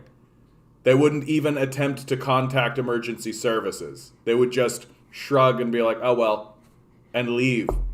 They wouldn't inform anyone. They wouldn't tell anyone. And then they would say something like, well, if they didn't want to drown, they shouldn't have fallen in the water. Right? Like, that is what they're saying. That is who they are. That is what they're doing. Right? And the only reason that they got upset with us because we were there is because we showed them the truth of it. That this is the logical conclusion of their shittiness. Right? And the idea that their shittiness is going to come back to bite them in the face, that's what they're upset about. They're not upset because they're shitty. They're upset that we're complaining about the fact that they're shitty. That's what it is. And like, that's how despicable and duplicitous and evil these people have become. That they don't actually, they're not upset about the fact that people are poor. They're upset that they are hearing about it in their own neighborhood. Like, yikes. Yikes. And that's 30% of our society. 30% of our society is this degenerate, this despicable, like actively like trying to come in and laugh at us and smash our shit. Like, it's disgusting and it's disgraceful, and someone like Isabella should not have to be fighting. Like, someone like Isabella, a person should look at and be like, whoa, hold on, you sit down, have a rest, right? We got it from here. And it really, if we were living in a rational, compassionate, sane society, it would be as simple as walking to your local representative and being like, hey, no, these people should be taken care of. And that representative should be like, you're right. Right? Like, what kind of a society wouldn't do that? Well, any society that doesn't do that is not a society, and we don't need to abide by it. Like, period. And the people who are continuing to prop up this catastrophe are despicable. Just absolutely despicable. Like Mr. Burns level psychopathic thinking. Like, and it's not even cartoonish. They're just completely disconnected from reality. And so what liberals are beginning to do to us, right? Well, I shouldn't say beginning to, but what their game is always to do is to continue to pretend as though they're actually on our side, right? And they continue to pretend to do this by implementing policies. Thanks, Alan. I appreciate that, bud. I do. The way that they do this is by doing this piecemeal reformism, by putting in figures. So in the case of Guilbeault, right, they're hoping that this figure they'll be able to use as a oh, look, we do care about the environment. Here's like a long-term, like a Greenpeace environmentalist we're putting in as the member of as the Minister of Environment, right? See, we're taking it seriously. See, The Breach has done a really great analysis on Guilbeault, right? Canada's next generation business liberal. New Minister Stephen Guilbeault is the kind of climate warrior in who green meets greed. This is by Drew Ojajay. Newly minted Environment and Climate Change Minister Stephen Guilbeault has got his start as an environmental activist, a fact that has caused a spectacle of pearl clutching among right-wing politicians and the corporate press. Conservative MP Pierre Poilievre, for one, has tagged him as a loony left, while the National Post dispatched a stable of columns to whine about Guilbeault's long climb from tree hugger to Liberal Environment Minister. The Liberal wing of the commentariat, meanwhile, are defending their own version of the minister, claiming that there are few Canadian environmentalists more credible or celebrated. These voices suggest he's a wise, effective fighter who will put the government on serious footing to combat the climate crisis. Both accounts ignore the last decade of Guilbeault's career, which has seen him cultivate deep ties with major pillars of the Canadian business world. In many ways, he has the makings of a perfect liberal minister. His bygone days of scaling the CN Tower as a single-issue environmentalist will burnish the government's image in the eyes of voters, while his more recent forays into venture capitalism will assure financiers and the corporate class that their interests will remain top priorities within government. Far from planning to smuggle in the interests of social movements as part of some secret agenda, Guilbeault's own most recent political advocacy has eschewed mass mobilization in place of elite networking, backroom lobbying, and public backpatting with austerity implementing provincial liberal governments in Quebec. With that orientation, you can bet Guilbeault will make accommodations to the powerful corporate forces whose interests underlie the Liberals' climate plan. A green transition that will exclude the transformational policies needed to stave off climate catastrophe. In 2007, Guilbeault joined Deloitte, an international corporate service firm that in 2021 had revenues of $61 billion, over 300,000 employees, and is known as one of the Big Four accounting firms internationally. Deloitte once had a public-private partnership team, since renamed, and boasted of being at the forefront of hiring private contractors for public services around the world. The firm has been at the center of a variety of political scandals in Canada, and is well known internationally for being one of the masterminds of tax avoidance. The Financial Times reported that the firm helped its multinational corporations and the super-rich undertake industrial-scale tax avoidance. It's unclear what Guilbeault did at Deloitte, but in the ensuing years he styled himself as a venture capitalist. He joined Cycle Capital Management, an investment firm specializing in clean technologies, where he worked as an advisor for 10 years. Cycle Capital's definition of clean includes biofuels and biomass, among other technologies. Clear-cutting forests, that's what that is.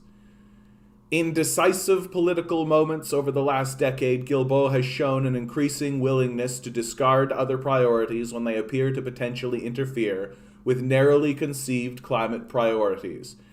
Concurrent with his participation in venture capital and public relations, he was director of Equiterre, an organization that he helped found in the early 1990s. A household name in Quebec, Equiterre is known for collaborations with government and occasional alignments with environmentally dubious industries like national gas and biomass.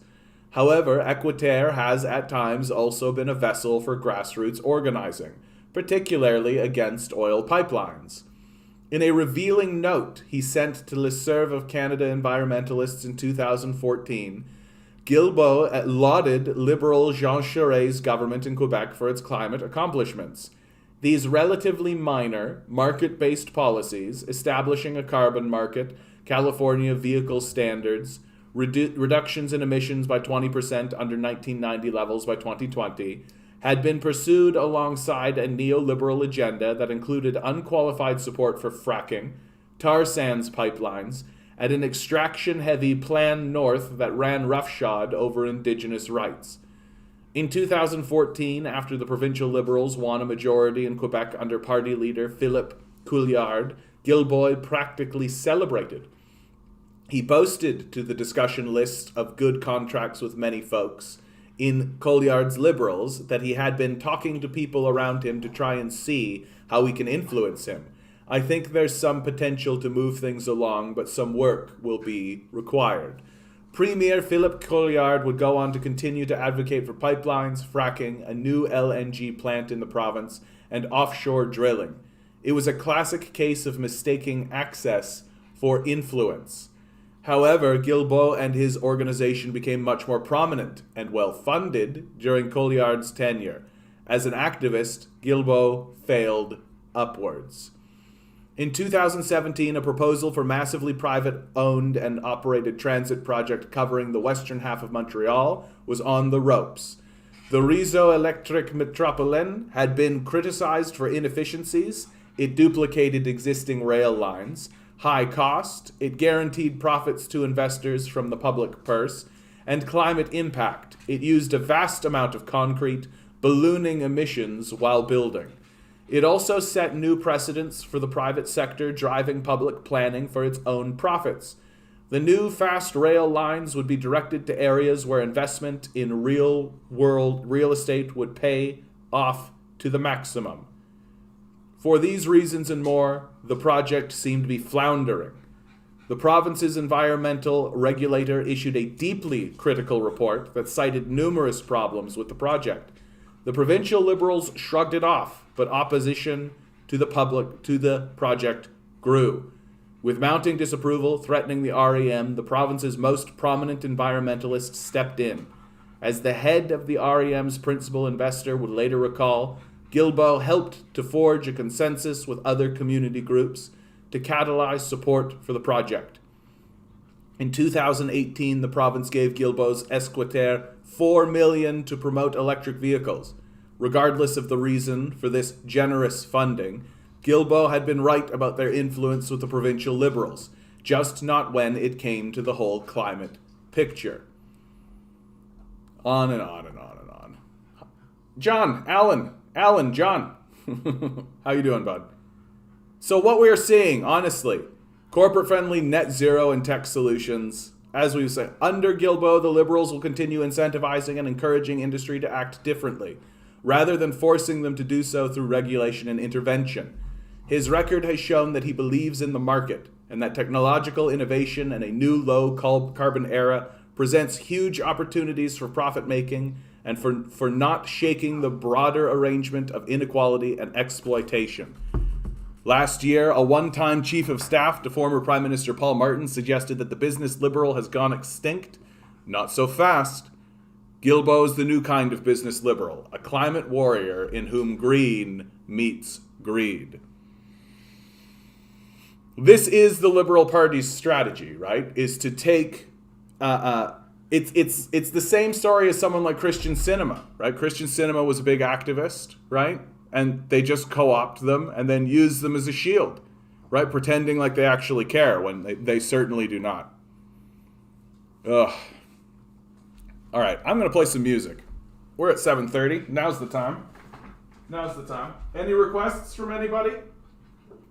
Any requests for anybody?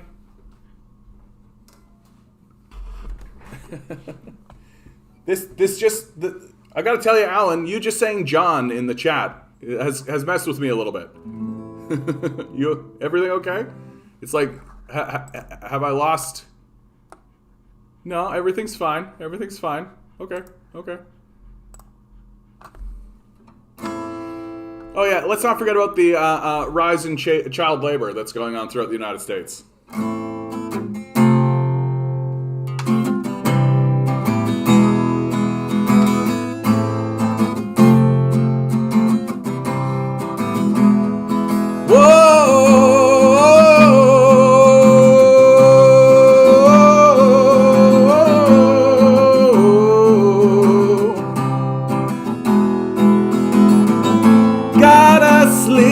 Another month inside this car. The wage they pay me with don't get me very far. The chains that hold me break me down, but they don't scar. Can't even drink away my blues inside a bar. And this year sucks. This year sucks. Can you blame a man for trying to give it up? And this year sucks. Another day won't help that pain inside your back. The days get harder, but it's too hard to keep track. They keep you tied before your soul opens a crack. And God don't care what monkeys think about the facts. And this year sucks. This year sucks. Can you blame a man for trying to give it up? And this year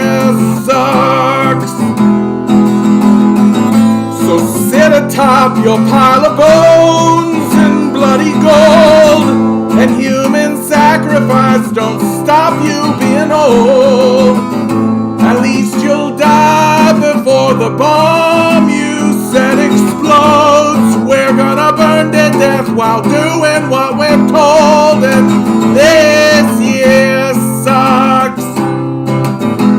This year sucks. Can you blame a man for trying to give it up? And this year sucks. It burns down anyway. It burns down anyway. It burns down anyway. It burns down anyway. Yeah.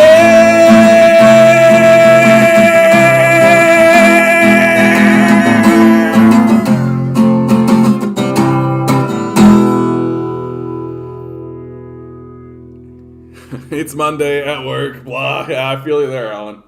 I am kind of having a blah day, I gotta tell you, but we're making it all happen. Oh, I'm gonna play, I'm in the mood to play Psychopath Nation. Nice. You bet, bud. And anybody, if you've got a request out there, if you're thinking of any tune that you've heard me play, I will absolutely play any of my tunes. Yeah, I don't think I'm going to play Skeeter Davis's End of the World, because I don't think I know the song. Alright.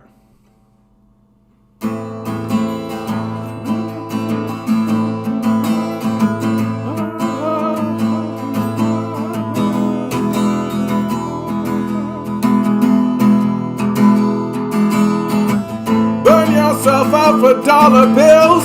Kill your children for a few cheap thrills. You got a problem? Well, that's too bad. You're too tired to see you've been had. Yeah, work or starve while we drop bombs.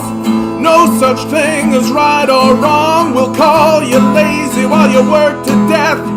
You gotta earn a moment of rest. And I won't work for a psychopath nation. Yeah, I won't work for a psychopath nation. Burn those corpses so you can speed. Buy that garbage you don't need. Yeah, play the victim while you lose your grip. Why won't they work in the apocalypse and retreat into your stupid lies? Act confused while your children cry. You promise change, but you act the same. Gaslight, deflect, and take no blame. Yeah, I won't work for a psychopath nation. Yeah, I won't work for a psychopath nation. As we collapse into the devil's lap, as we watch the world burn to ash, you'll whine like bitches on your way to the grave. Why won't those serfs just behave? Yeah, you fucking vampires, demons, and ghouls. We're done with being treated like fools. The curse is lifted, we're free from your spell. Keep on crying while you burn in hell. And we won't work for a psychopath nation. No, we won't work for a psychopath nation.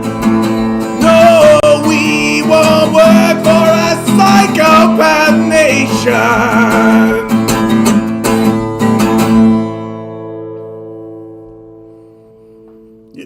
When I ask about requests, I'm asking for songs that I play, DM. My songs. I don't know Barry Maguire's Eve of Destruction, bud.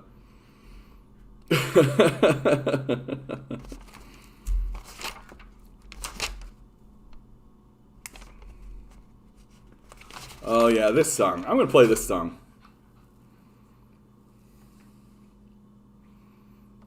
You're trying to get me to learn them. I get it, DM. I get it. You want me to, like, create a compilation of covers. Maybe I will, though. I'll look that up. And where are the protest songs these days? You hardly hear such anymore.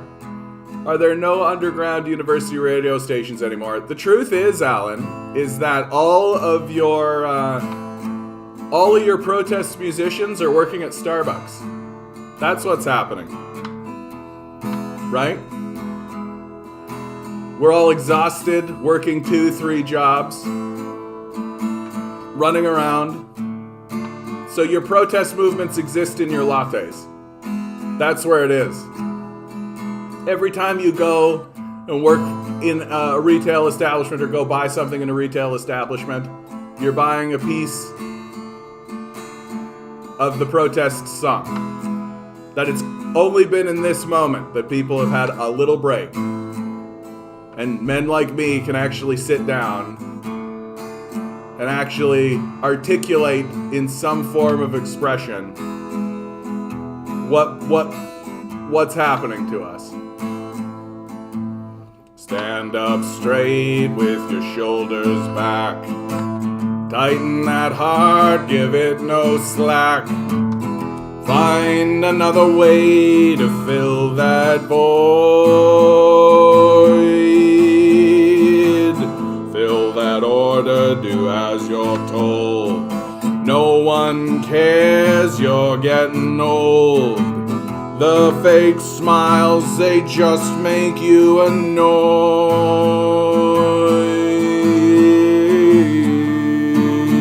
Get lost in your illusions.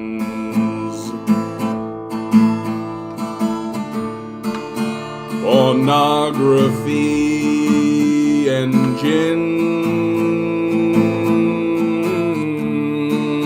Go save another princess.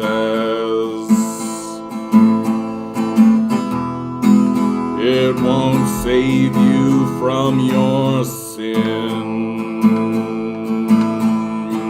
Wounded apes go on the attack. Dig too deep, can't take it back. Broken ground will never let it go.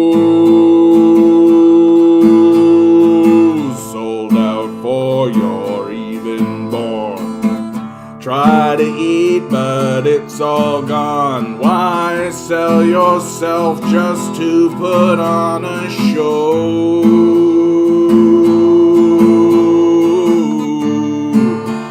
Get lost in your illusions. Pornography engine. Go save another princess. It won't save you from your sin. Stupid monkey on a burning rock. You reach the stars, grabbing his cock.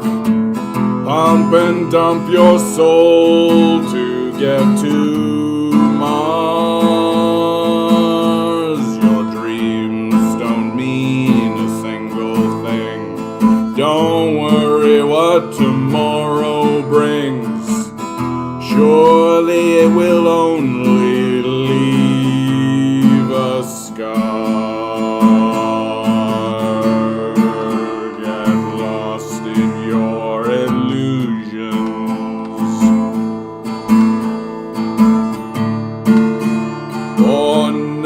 Pornography engine. Go save another princess. It won't save you from your sin.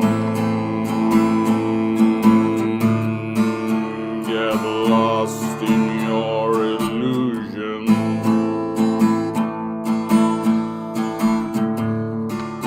Pornography engine.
Thanks, Alan. We need more bread. Yeah, I miss Bumbleguppy too. We need to find John a duet partner so he can take this on the road. I hope to see Isabella on this chat too. I've been talking with Isabella for that. I think that it's kind of a big ask for Isabella. Like, I might be able to get an interview with her as a recording and get it on the channel, but to get her on the chat, especially late at night like this, might be a big ask. She seems kind of resistant to that. Isabella is the lady who organized the protest at Doug Ford's house over the weekend. Exactly. Yeah. I don't know. I've never heard Isabella sing. Given kind of the state that she is in, I would be surprised, honestly. She's a fighter for sure. Like, Isabella is a disabled trans woman who is fighting for her rights, fighting for the rights of all Canadians, honestly, right?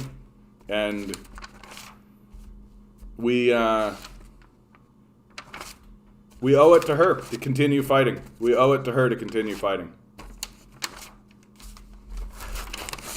I do want to play one more, but I don't know which one. I'm just going to keep flipping. Oh yeah, let's do this one. I'm in the mood for all my, like, kind of punk heavy metal songs. So, I don't know what to call this one. I think I'd call it Light Up This Apocalypse.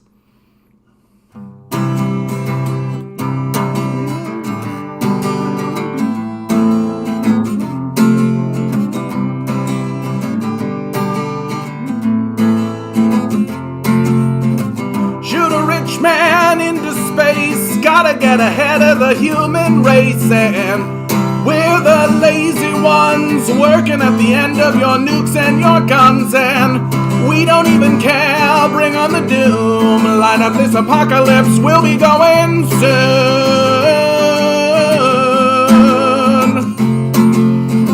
God let his chosen ones wander forever in the burning sun, and 10 times worse the fate for us. Forget him, worship the dust, and we don't even care. Bring on the doom, line up this apocalypse, we'll be going soon.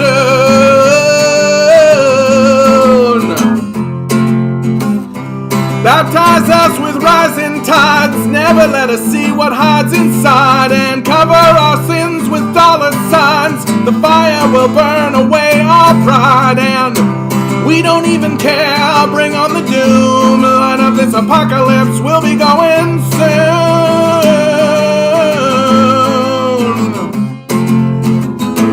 You could have done anything at all.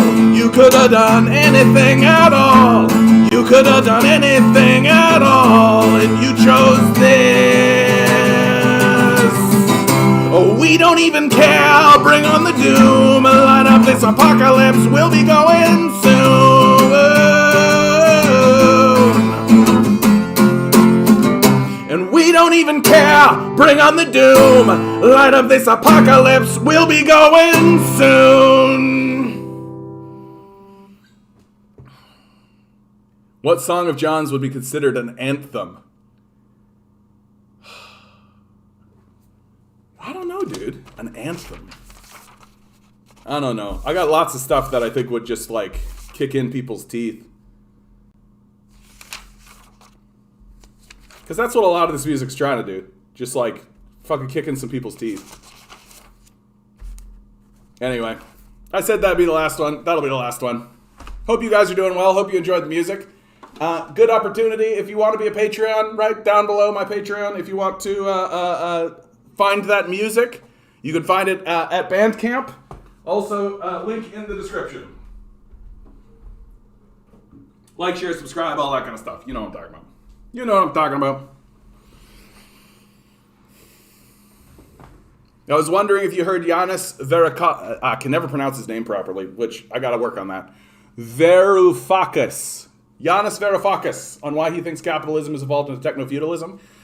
I have heard him talk about that, and I got to tell you, basically everything that he is saying is my argument for, and I've been calling it neo-feudalism, is what I've been calling it.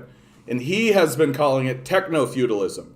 So I feel like we're essentially saying the same thing. He, of course, has a more technical way of articulating it, but I think he's completely accurate. Right? Like, we are living in a period of we're declining into feudalism, right? The capitalist model has stopped functioning. It doesn't actually work. Everything that exists now has been propped up by the state, and the people who work within the state apparatus are being propped up by the businesses that are being propped up by the state, right? It's not capitalism. It has nothing to do with capitalism. There are lots of other ways that we could describe it, but the model that is coming down for most people will be indistinguishable in any meaningful way from feudalism, with one minor exception, that the serfs will be allowed to quit the one endeavor that they're pursuing and go work in the other endeavor. But because all of these endeavors are owned by the same people who own the state, there's no reasonable way to call that freedom, right? So you can stop being a dishwasher at this restaurant and go be a dishwasher at this restaurant, or you can stop being a chef at this restaurant and go be a chef at this restaurant. They're both owned by the same people. It doesn't matter, right? Like, and that's the future that we're heading towards. It's and feudalism with smartphones is what it's going to be, and there's going to be an app for it, right? That and steadily over time, right? The gig economy way of doing things will become like the standard economic model, because if everything is owned by the same people, right? Well, why not just create an app so that, oh, we need a chef over here, so a chef just goes work over here because they're all being paid by the same people anyway, right? All that exists to prevent our understanding of that is this kind of system, this obfuscated system, because they don't want to make it obvious that we are serfs. They don't want to make it obvious that the system has collapsed and that we have fallen into a form of neo-feudalism. And so they're completely willing to pay for that obfuscation until it's no longer effective, right? Until it's too costly to maintain for no benefit whatsoever. And then they'll just rule openly, right? Then they'll just rule nakedly. Like, that is where we're heading. Like, if we're not already there. Oh, I know, buddy. I know. Don't you have any peanut butter, dude? Dude, you've got so much peanut butter. Look at all that peanut butter. Peanut butter break for Milo. Milo wants a little peanut butter break, but he's got a ton of peanut butter. Look how much peanut butter, so much peanut butter, so much peanut butter. Milo's a dog with lots of peanut butter. Time, go eat your peanut butter. Good boy. You got to take your little puggy breaks, right? Yeah, Trudeau's vision of 2030 is a neo-feudal state for all of Canada. And, like, there's... for a guy like Trudeau, right? Like, I feel like what Trudeau has done is he has looked at the truth of where we're heading, and he's just going like, oh, okay, I'll just do my part in controlling the descent towards that direction. Like, he's walking around saying, like, the Great Reset. Like, they know what they're doing. They're aware of what's happening.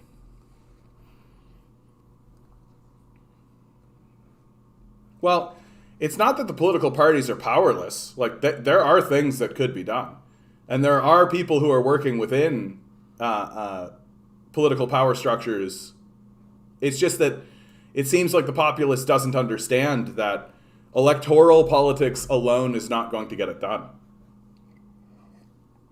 Like, these guys need to have their houses surrounded.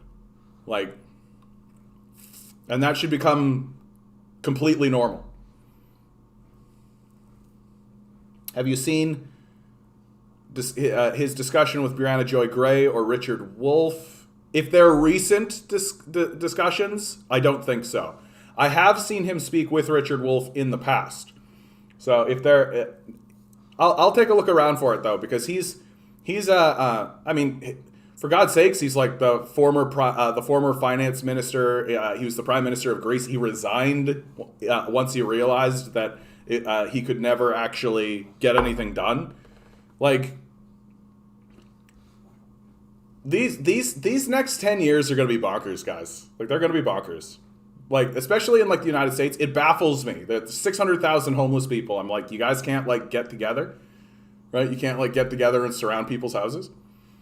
But they are already doing that kind of stuff in the United States, and it is working, right? Anytime they actually go and they start harassing these people, like, there's so much hoopla and celebration being done because finally the Democrats are finally passing this. It's a $1.2 trillion bill, all that kind of stuff. Started as a 3.2. It actually had climate change stuff. It actually had a bunch of stuff, but it got gutted. And now, so a bunch of progressives are like, oh yeah, we did it. And how did they do it? They fucking started to harass Joe Manchin, right? They started showing up at his house. They started, like, literally when he would, like, drive to where he was going, in between the place where he was going, and there he would be hounded by people. Like, hounded by people, like, hitting drums saying, we want to live, right? Like, that kind of shit. And, like, that's what it's taking. It is taking that kind of stuff. And those kinds of tactics are going to have to become normal, right? Because the system has failed. Like, the system is not responding to what the people are demanding. Right? That if the electoral system and if an electoral politics was actually working, it would be working. We would all, like, sign a petition, send in a letter. They would send us the poll. We would answer the poll, and they would all go, this is what people are asking for, and this is what they want. Let us move forward in that regard. But that's not what's happening, right? So and what is working, right? What is working? Just ask the Fairy Creek protesters what's working, right? Just ask them what's working. Right? Is electoralism working in British Columbia? No. It's the protests that are working.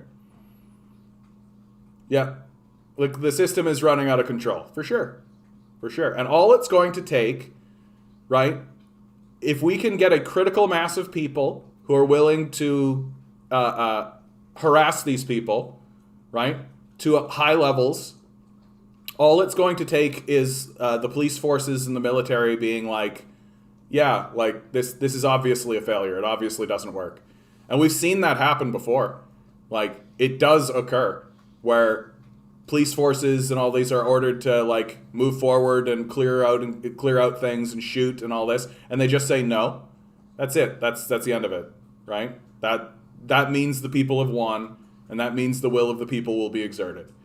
And, like, the thing that these guys do not want to see, right? The number one thing that they do not want to... I mean, the end game DM is going to be a permanent protest, right? It is. It's going to be a permanent protest, a permanent revolution, if you prefer, surrounding the halls of power permanently. Like, that's what it took in the 60s. That's what it took in the 40s, right? They weren't organizing, like, weekly protests will show up on Friday between 2 and 4, right? They literally had full-scale encampments entrenched surrounding the halls of power. Like, and it is going to take that. Like, these guys are psychopaths. Like, they're not going to just respond to, like, a minor protest. Yeah, weekly sounds really nice. Time to start provincially. I mean, we got to start, and the reality is we're in this chat, we're so spread out, but we are going to have to start to, like, do this on a one-to-one basis. We are going to have to start doing it that way. Like, you guys are going to have to start getting connected to your local protest movements and start organizing them and start finding people who are also interested in doing that. In truth, the smaller your community, the easier it will be, right? The social credit system could lock it down completely, such a powerful system of control. I mean, are you talking about credit scores? Is that what you're talking about? Ontario legislature returns in a week. I think BC is already in session. Time to protest, yeah. And I mean, some of the... so, for example, here in Toronto, like, you can't even go speak to the executive committee, which is where they make decisions and where they listen to the will of the people because of COVID, right? That's their excuse. COVID restrictions, you can't even go talk to these guys during the executive session. And as soon as that kind of stuff is lifted, and it is going to happen, right? Like, funnily enough, it'll be the anti-masker types that'll make sure that that happens. And when that starts to happen, like, go to the executive committee, man. Like, go. Tell these guys to their faces. Bring friends. Like, nothing's there to stop you.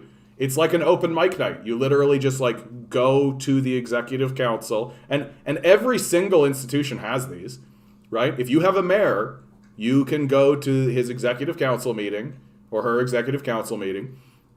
You sign up on a piece of paper like it's a fucking open mic night, and you get 2 minutes to give them your piece, right?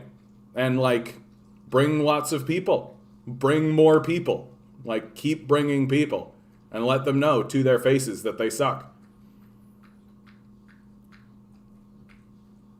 Yeah, that didn't last very long, no. They actually got rid of that credit score system because the Chinese people themselves complained about it. They were like, no, this is stupid. And China was just like, oh yeah, okay. And they got rid of it. Like, Westerners like to give China a lot of sass for the social credit score, but like anytime I've looked into it, I'm like, this is not that much different than like the credit score we have here. And then their own people complained about it, so they got rid of it. You know? Can you see something like that happening here? Actually complaining to the government about something and having something actually get it done? Top 1% of U.S. earners now hold more wealth than all of the middle class. Is there a graph? There's the graph. Like, anybody who wants to pretend like we have a system that's actually working is absolutely fooling themselves. Like, literally just delusional. Like, literally just delusional. 1% of the society has as much wealth as the middle 60%.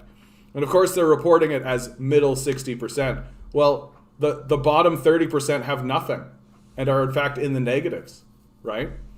Like, this system cannot be maintained. And the reason why it can't be maintained is because you can never satisfy the rich, right? They always need more. They always need more. They can never, ever be satisfied. Like, that's what's causing poverty. And I think the vaccine passport is a primitive version, but it could be expanded as people get used to the idea. The vaccine passport, that whole thing has been totally overblown, dude. That vaccine passport shit, I think that it's just like, are there technologies or is there some kind of system in place that maybe could be turned into something else maybe as time goes forward? Sure, maybe. Like this big slippery slope sort of argument that gets done. But like, I look at the vaccine passport, or what's called the vaccine passport, and I've always said, well, you mean you mean inoculation records? Like, we have those, right? Like, that we have that. And like, we've done exactly this same thing in the past during the Spanish influenza. Like, it's not actually new, right? So I genuinely believe that once the pandemic is officially declared over, the capitalist class is going to want to move back into capitalism instantly. They're going to want to sell us all out. They're going to sell us into wage slavery. That's what they want to do. And they're going to just try to ramp up the like celebration culture. Like, expect a like Britney Spears style celebrity to show up again, right? Expect like a Michael Jackson-esque style celebrity figure to suddenly be crammed down our throats again, right? Expect like a ramp up of this infantilism and just like the pandemic period will literally be gone. Like, they won't talk about it. It will just disappear because they don't want people to actually deal with the mental trauma of it. And they certainly don't want people analyzing how the psychopath class acted like a bunch of psychopaths during it, right? So once the pandemic is actually over and somebody actually declares it is over and the populace agrees that it's over, we're just going to ramp up and it's going to be psychotic. It's going to be like 1920s, like literally like, let's just dance and celebrate. Everything's so great while the whole thing collapses, right? Like it's what is going to happen. And so they're going to get rid of vaccine passports. They're going to get rid of all of it because they want to go back to a period of time where there is no pandemic, right? And then they can pretend like things were so great before the pandemic. And it'll just be like a form of nostalgia porn, right? And then during that period of time, we're going to have like a callback to the like 2000s or the 2010s culture, right? Just like they pulled back from the 90s, right? They'll pull back from the 2000s, right? And we'll be caught in that perpetual feedback loop that cultural feedback loop, because if you're in the end of history, right, you can't make anything fucking new, right? And everything will just be infantile and just childish, and we're all supposed to just eat it up because life was so good before the pandemic, right? All we've got to do is get rid of the pandemic. No. It has nothing to do with vaccines. It controls access to private and public services based on a certain behavior, but that's true no matter what. Like it's not. There's lots of things in our society that do that. Like there's lots of examples of that very thing, and I just don't fall into this conspiratorial like 1984 way of looking at these vaccine. Like they don't want to do the vaccine passports. They're not interested. Like not really. Like they nobody wants to do this, and it's gonna go away. Like it's gonna go away very quickly. As soon as they can get rid of it, it'll go away. Like maybe there'll be some technology or some spin-off somewhere, but like eventually the public itself, like the vast majority of the public, it won't just be anti-maskers or anybody. We'll just be like, why? Like what's this about? Simps are more into the Kardashians than the existential problems plaguing us. Yeah, and there'll be a lot of that. There'll be a lot of that. Like I'd just be very surprised if we ended up in this place where we were suddenly like concerned about the clean and the unclean, and these people go here and these people go here and all this. Like I just don't think that can be sustained, right? Maybe we'll have like a brief flickering moment of that, but like I just don't like unless you have like high levels of violence. Maintaining that, like take a look at the anti-mask movement already. Like they're already losing their minds, right? Like, and that's only going to continue. Like it's just not gonna carry on, right? Because it's gonna be too much work. It's just gonna be too much work. It'll be too much of a hassle. It'll be too much of a pain in the ass. People won't want to do it. Didn't Ford admit the business community pushed passports to get people back to work? From the Toronto Star article. I am not completely sure about that, honestly. I mean, like, they're doing everything they can to sell people back to the capitalist death cult. I wouldn't be too surprised to find that out. Just like, I don't pay that much, honestly, I'm going to be straight with you guys. I don't pay that much attention to pandemic stuff and pandemic politics because it's so fucking ridiculous. And I don't mean ridiculous in terms of the way it's being reported, or ridiculous about like the politicians are doing X or that the populace is reacting in this way. It's just such an absurd situation. Like there is no way that we look good while this is going on. I think that's maybe the best way I can say it. And so I don't really bother going too deep into the commentary of it, because I think my commentary is ultimately that like, yeah, we're going to look like a bunch of screaming monkeys the whole fucking time. Like the whole fucking time. We have from the beginning, and we are until it's gone. Like it's just a crisis that we're screaming at. And I just don't know that I care to base any of my political opinions or anything on what quality of screaming is occurring. You know? Like, I don't see a need to critique critique people who are fleeing from a burning building, you know? Well, you know, you could have jumped over that banister. Ooh, you tripped on your way down the stairs, like that kind of thing, you know? I don't really see the need to, like, that firefighter could have gotten through that window a lot faster, you know? Like, you know, just everybody's doing what they can.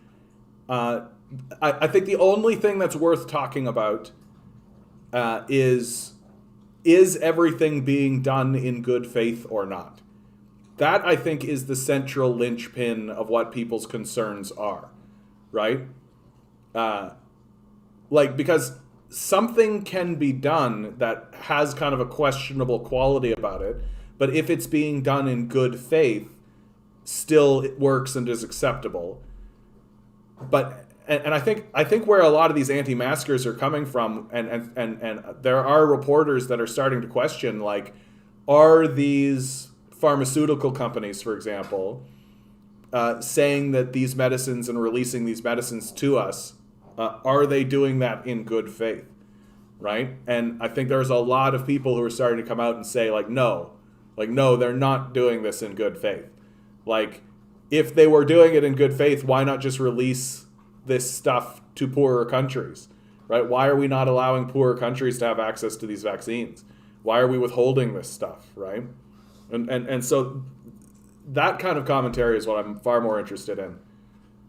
Yeah, we'll see what happens. I just know that there are some corporations that have this vision and are trying to sell this sort of system to governments. Yeah, but I don't think that's particularly nefarious, if you understand me. That, like, we know that they're going to do that shit.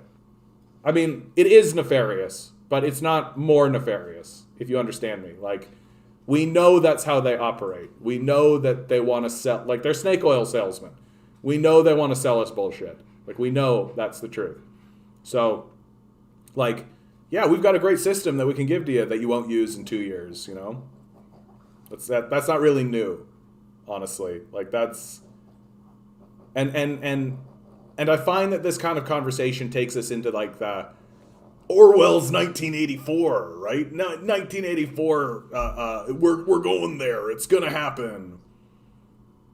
And I think that's why I get a little touch and go about it. Oh, come on. Where did I see this? I have something on this. No.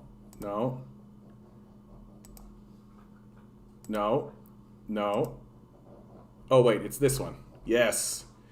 Please take 30 seconds to read this. May change your life. I hear about the upcoming 10-day strike starting on Black Friday, and I hope everyone here is ready to seriously do it.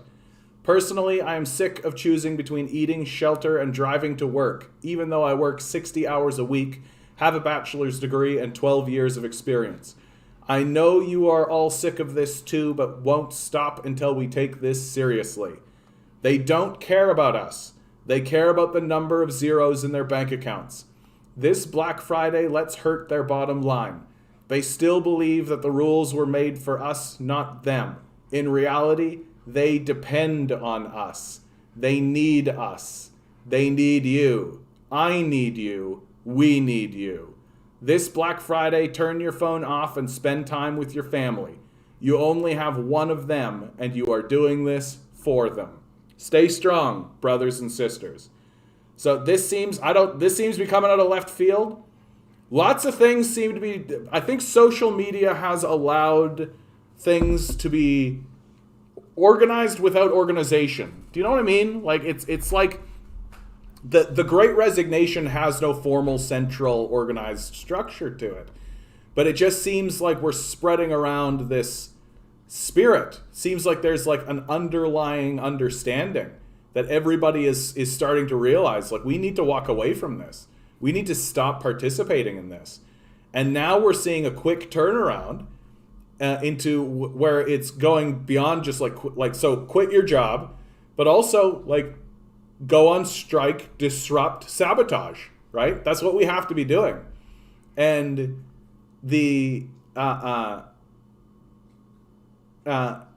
so I'm glad to see it. Black Friday is the day to do it. Like, for real. Like, Black Friday, if everybody walked out on Black Friday, it will have a crippling effect. It will absolutely have a crippling effect. Yeah, the merging of tech and private info is a big no-no. Yeah. I mean, we're yeah. The only thing that, for you, Noel, the only thing that I think I would like to point out, and it's one thing that I need to affirm all the time in myself, is like it's easy for our brain to get caught in this idea that there's like a group of overmindish people controlling everything from their layers beyond, a shadowy Illuminati who are controlling the impulses and this, that. And certainly there are like people who are attempting to influence in secretive ways. Like, we know what the CIA is, right? All this. But the reality, right? The reality is that the truth is far scarier, right? Which is that no one's in control. That's a much scarier thing to realize. And all of these guys that are pushing forward and attempting to seize control, well, woe be to them for trying. Like, good luck, right? Like, they'll never achieve it, right? All they'll do is create mass disruption and not only mass disruption in their society, but mass disruption in their own lives, right? Like, the people who attempt to control the populace in the manners that we're talking about do not have happy endings. There's no such thing as a happy ending for these kinds of guys. It doesn't exist, right? Like, and to the point where I'm always shocked to see people still trying to do it, right? I'm always shocked to see it because I'm just like, this doesn't work out. Like, it doesn't work out. Like, the populace finds ways to disrupt it, and they find ways to disrupt it easily. It doesn't last, and then the people who have attempted it end up getting, like, hung up upside down and shit. Like, it's bad. It's fucking bad for them. Like, it's a real testament to, like, the close-minded inability of, like, a Karen and a Ken to acknowledge that, like, their kind of desire to control and manipulate is going to manifest into anything other than a totally shitty ending for them. Like, it is not a capitalist death cult anymore. It's the neo-feudal death cult now. Yeah, but I gotta tell you, I like capitalist death cult just as a, like, just something about it that's like capitalist death cult, right? Like, it's got a real, like, rolls off the tongue. Neo-feudal death cult, I like it less. And it's strictly linguistic, can I tell you? Because I think you're accurate, but just like, if you say capitalist and then death cult, so you got the right? And then capitalist itself is like capitalist, so it's 4 syllables, but you can really flow through it like capitalist, so it's almost 3 syllables, and then death cult, right? Capitalist death cult. So it's got this like roll in and then just like boop boop kind of thing. Whereas neo-feudal, so like neo-feudal has its own kind of roll through, right? And then death cult. So it doesn't roll as well. Neo-feudal death cult. So it's like, instead of capitalist death cult, it's like neo-feudal death. So it's like you're winding up twice. So that's why I don't like it. It's strictly linguistic. It's strictly the flow of it. And also you lose the alliteration that I rather like. It's not true alliteration, but you have two C's, and it's the most fun. Is the most fun. We love we use all the time, and we love to use it, dude. Like we use it in everything. We love it so much that we actually created 3 letters that contain it, right?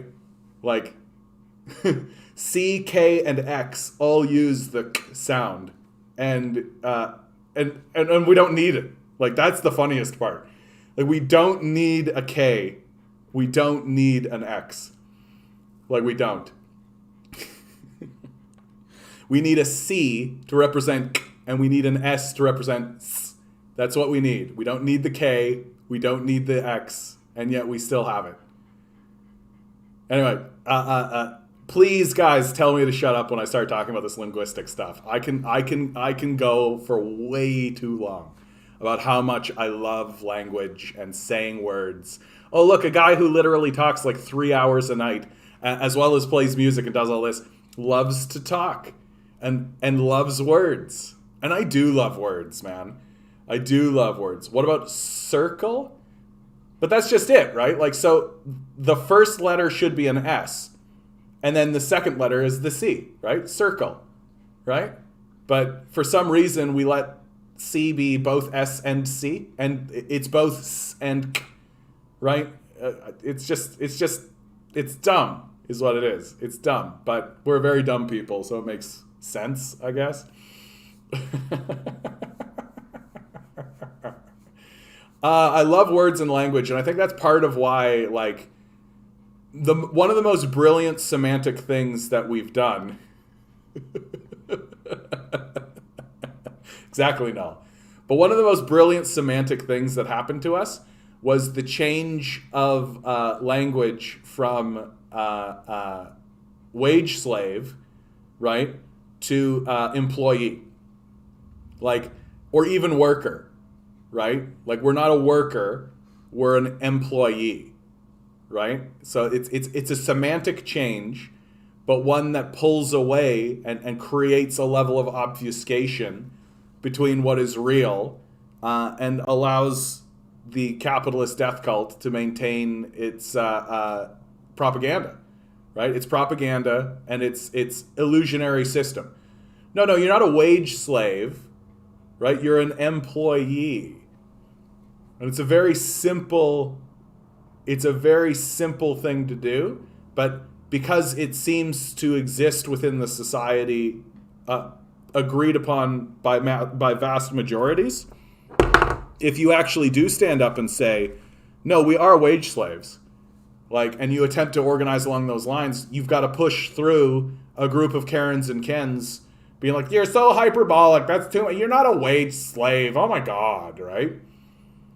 And you just gotta have to plant your feet and be like, shut up. Yeah, we obviously are. It's very obvious. Well, just go work for somebody else. So just get a new master. Just get a new owner. Oh, well, you should start a business and hire your own people. So become a master then. Right?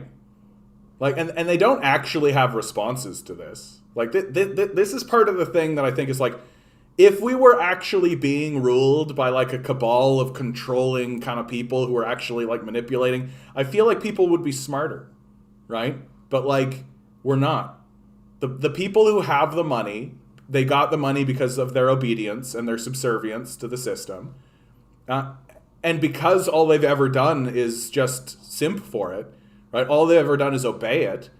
They're extremely stupid.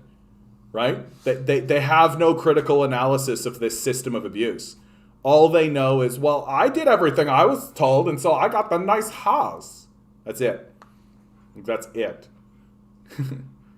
It turns out that to become slavishly wealthy in a capitalist society is actually very straightforward and easy. All you have to do is obey. Right? You don't need to actually work that hard. You just need to do what you're told. It's far more difficult. It's far more difficult to actually observe the system and actually see it and say okay, what is this thing? What is it actually doing? And and to question, well, if this system's so great, why does it have these outcomes? Right? Why does it have these obvious, overt, right in front of your face negative outcomes? And the only solution that these guys can come up with literally is they didn't obey hard enough. Go get a job is literally saying, obey hard. Obey harder. Right? Do what you're told more. Yep, and that's just it though, DM. Obeying the masters doesn't even cut it anymore. Right? The jobs don't pay the bills. Go get a job. They don't pay rent. Why would I do that? Why would anyone agree to that? It's like walking... Just got here, but I noticed that this stream has 100 dislikes. No kidding. All right. Nothing I can do about it. Honestly, that actually works for us, right? That puts us in a category of controversial. That's fine. It's probably just a bot. And it's because I changed the the method of the how the chat works. So they can't actually come in anymore and just spew their shit. So they're trying to take it out on the dislike thing. I don't care. That just puts us in a controversial category. That's all that means. Which, I'm fine with that. That just means you guys need to hit the like button hard. Just hit it harder. It's fine by me, guys. And I don't know. Hey, somebody actually took the 5 minutes.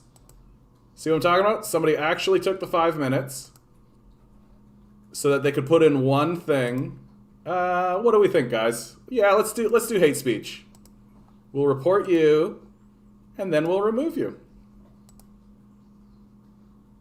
Oh, you got another one in.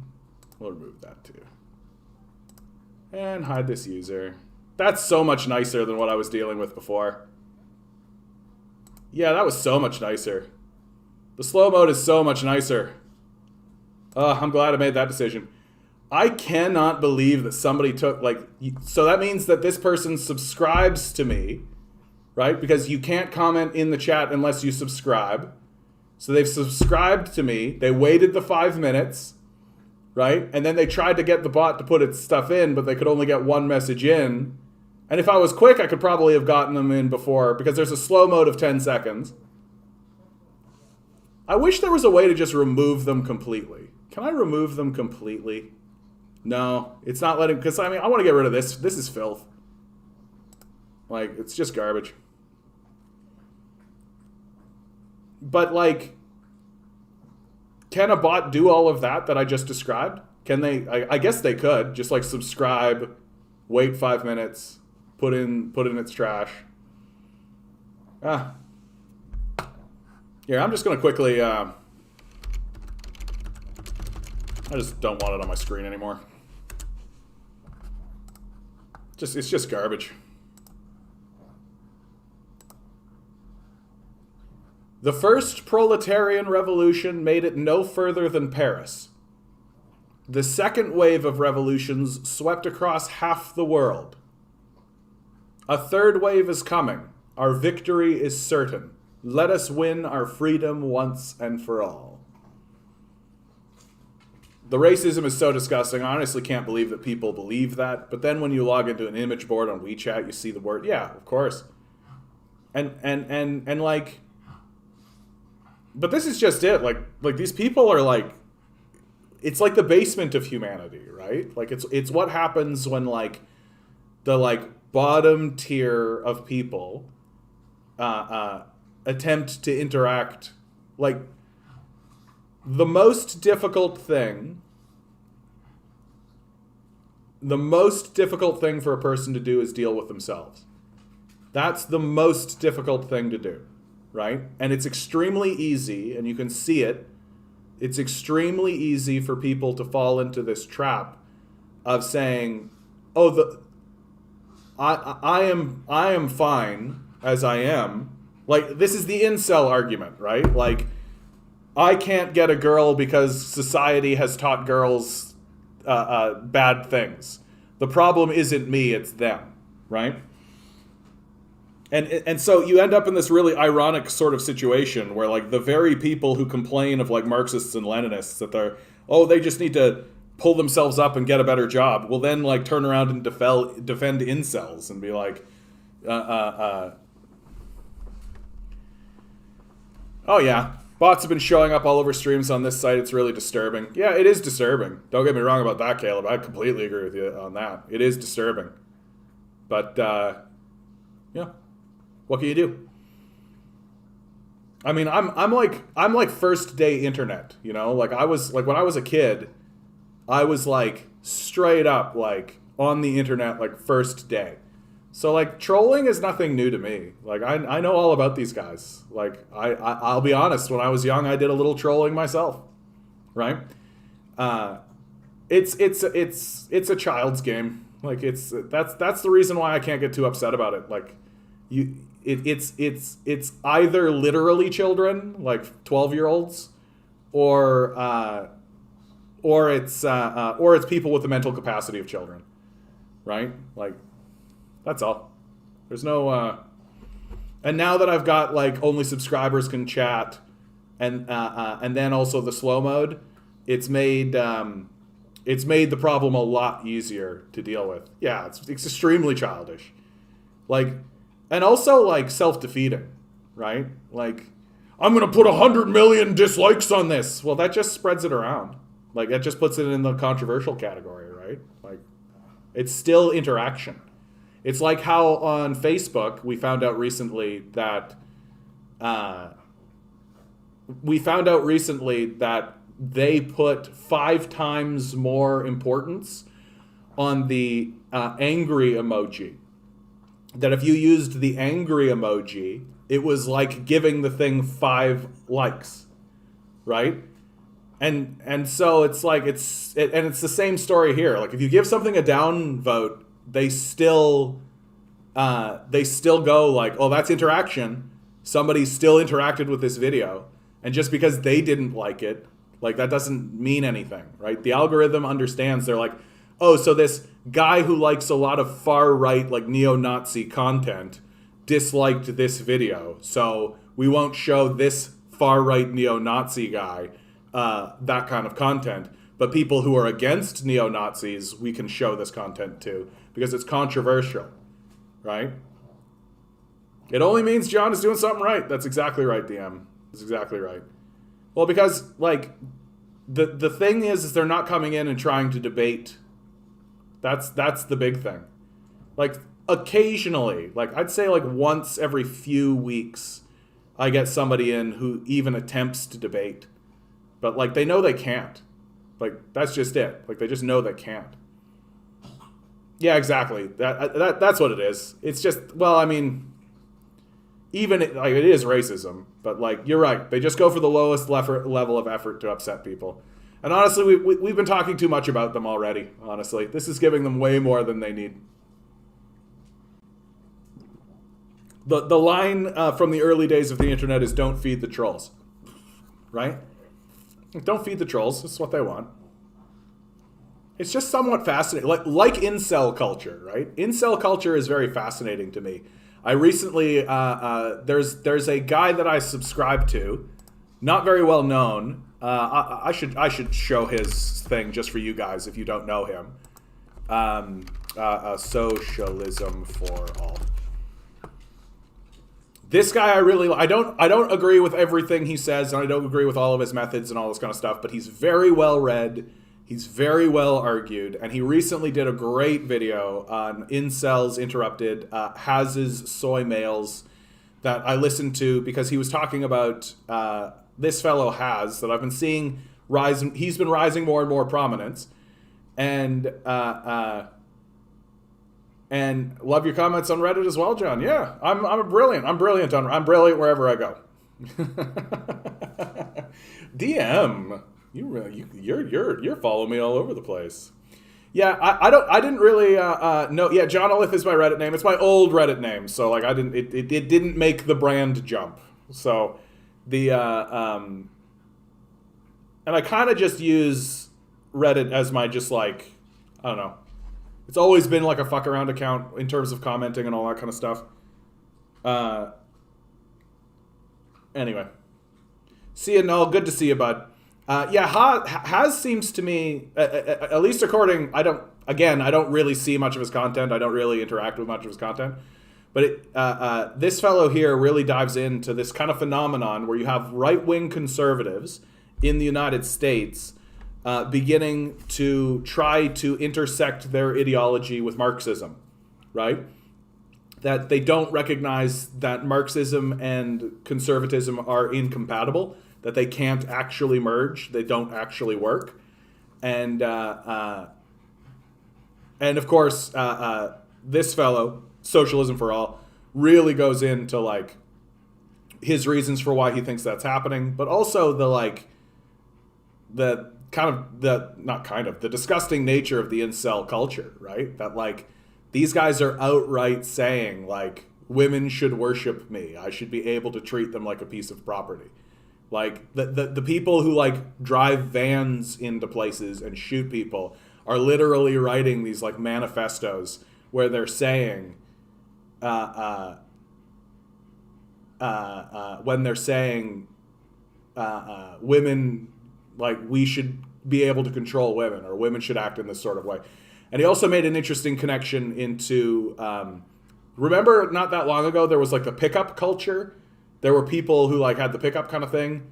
And, this is how you get girls and all this kind of stuff, and how that linked into the incel culture as well. Socialism for All is full of it when it comes to infrared. Infrared is not right wing. Okay. Again, Kevin, I am just going to tell you straight out, I don't actually know much about infrared or Haz or whatever he wants to call himself. Honestly, I don't. All I know is that this guy has always been straight up. And I got to be really straight with you. Anytime I do listen to this Haz guy, I don't really connect. And that's the reason I don't really pay much attention to him, is because I don't really connect in with what he's talking about. I just do think that his perspective and my perspective are in different places. And I've never just taken the time. There's so much content and there's so many people around. So I can only tell you what others are saying about him. And if that's the case, it's curious why he would do that. because this guy has always seemed like, I haven't always agreed with his perspective on a lot of things, but it seems like he's trying to root what he's doing in facts and evidence and all of that kind of stuff. So again, I don't really know anything about Has. All I know is that the one community that he seems to propagate the most on, which is international left, has banned me. Has called out a lot of fake, they are fighting back. Of course they're fighting back, but again, it's not really something that I feel the need to pay too much attention to. Because I don't really have any I don't really have a horse in the fight, you know. And nor do I want to take the time to actually delve and go down into that rabbit hole, you know? Like, it just seems to me like I got my own shit, you know? I got my own shit going on, Kevin. I got my own shit going on. I'd actually really like to talk to a guy like Has and see what his perspective is, and because, like, again, like, I don't really know much about the guy. Scared by that new report on climate change? Here's what you can do to help. Eat less meat, about 30%. Swap your car or plane ride for a bus or train. Use a smart thermostat in your phone. Adam H. Johnson responds, reminder that 100 corporations are responsible for 71% of global greenhouse gas emissions, and presenting the crisis as a moral failing on the part of individuals without noting this fact is journalistic malpractice. This statement actually, I think, is very powerful because, like, it is journalistic malpractice. And, like, these organizations need to begin understanding that if we are to take them seriously, they've got to report on this stuff. Like, and it's become obvious. I always say it. It's become obvious, right? Like, CNN is not a credible institution. And why is it not a credible institution? Because this fact has been omitted from their reporting. Like, and it's clear that that's what's happening. So, like, hey, it opens up the highway for me, right? Like, it keeps the lane clear for me, you know? Oh, there's the truth. Let's just drive towards the truth. Oh, everybody's joining me driving on the truth. Oh, okay. Hello, Milo. Hope you did not disturb the ladybug. Ladybug's long gone. Don't know what happened to the ladybug. There's a spider web up there, though. I haven't seen that spider in a while, though. Web's starting to get a little tattered. I actually love having a spider around. Keeps the flies away. And spiders are usually pretty chill. Like, they stick to themselves. Oh, Milo. You're fine, dude. Begging. At some point, we have to recognize that the financial anxiety young people are living through is not normal. Monetizing all your hobbies is not normal. Hustle culture is not normal. Glorifying precarious work is not normal. Self-optimization is not normal. That's a really good way of saying something that I've been saying this whole time, right? Like, this society has no credibility whatsoever. Like, it's not normal what we're doing. Like, we're literally, our society is constantly reconfiguring itself on behalf of, like, the Karens and the Kens who do not give a fuck about us at all, right? The only time a Karen or a Ken cares about us is when they need to talk to us to our manager, right? That's it. And that's essentially what they're doing, right? They're just like, I would like to speak to the manager of Canada, please. And, oh, we get to vote for the manager of Canada? Well, then I'm just going to vote for the guy who gives me everything I want as a Karen and a Ken, right? These selfish, self-entitled assholes who literally say words like entitlement when it comes to people having access to food and shelter, right? Those people who want food and shelter are just entitled, right? No one's entitled to food and shelter. Like, yeah, you are entitled to food and shelter. Like, yeah. Like, that's insane that you think that people should not have food and shelter as an entitlement. Like, that's an insanity position. And, I mean, of course, that's the Karens and the Kens for you, though. people are like, we can't just eliminate everyone's debt. Dude, last night at 3 a.m. we decided it would become 2 a.m. This is in your head. Like, that is actually a very profound statement, I think. Like, we can literally manipulate time, right? Like, we have the ability to manipulate time, but we can't eliminate or even manipulate the thing we made up. This is all in your head, right? Like, this is the thing. That, like, the Karens and the Kens are so caught up in the illusion of this system that they can't contemplate any alteration to it. They're like, oh, but I thought we were at the end of history. I thought that this was it. This is the best version, right? Small piecemeal reform, I guess, is okay. Ugh. Ashley Anderson died while working at CVS as a pharmacist because she was told she couldn't leave for 2 hours until her replacement arrived. She was feeling ill and died of a heart attack. CVS should be investigated for workers' rights violations. This is just like standard shit, right? This has become standard operating procedure. I can't imagine why people are resigning in droves. I can't imagine why people don't want to work anymore, right? The Karens and Kens of Canada are 100% conservative and liberal voters. Of course they are. Hey there, a friend recommended you on Discord telling me that Hakeem showed up, which is pretty cool. Yeah, Hakeem did show up. Good to see you, GT Dan. Good to see you, bud. I hope you're here to participate, and always nice to see a new face in here. And I'm glad that friends are recommending me. That's the number one way to spread this shit around. Not just to like, not just to share, not just to subscribe, but also to tell people about me. Word of mouth, even in this digital era, is still the most effective way. And it was really cool when Hakeem showed up, and he had some very kind things to say to me. And he really offered some encouragement right when I needed it. Because I'm just about to get to that 1,000 threshold. And the 1,000 threshold is going to be a big shift in what happens on this channel. So we'll see how it all shakes out. Hope you enjoy your time here, Dan. I'm only casting for about 15 more minutes, but please tell me, Dan, what's the thing that gets you like rolling your eyes about capitalism these days? What's the one thing that makes you go like, what the fuck about this capitalist system? I know that came out of nowhere, eh? I was just like literally like 750 just kind of came out of nowhere. I think it's I do think some of it is because the spammers have to subscribe to me. But whatever. Subscription's a subscription. 1,000 subs by January. I think probably more like April, bud. If I have to be real straight.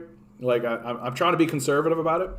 It was always possible that I could have reached 1,000 subs by the end of this year, but I always knew that was a bit optimistic. But 1,000 subs by January is possible, but I think April is more realistic. So that's what I'm going to say. 1,000 subscribers by April. We'll see. We'll see. Progressives should take Doug Ford's highway gambit seriously. Now, so what's going on right now with Doug Ford is he's running an election on this idea that he wants to build the 413, right? Which would be an asphalt ribbon across York and Peel regions and the Bradford bypass, also in York region, but connecting the 400 and 404 highways. Oh, well, I don't got my hopes too high on that, DM, but we'll see. We'll see what happens. So let's do what we do and actually like draw the so it's between the York and Peel region, which is, where am I? Oh, come on, is Peel not on the map?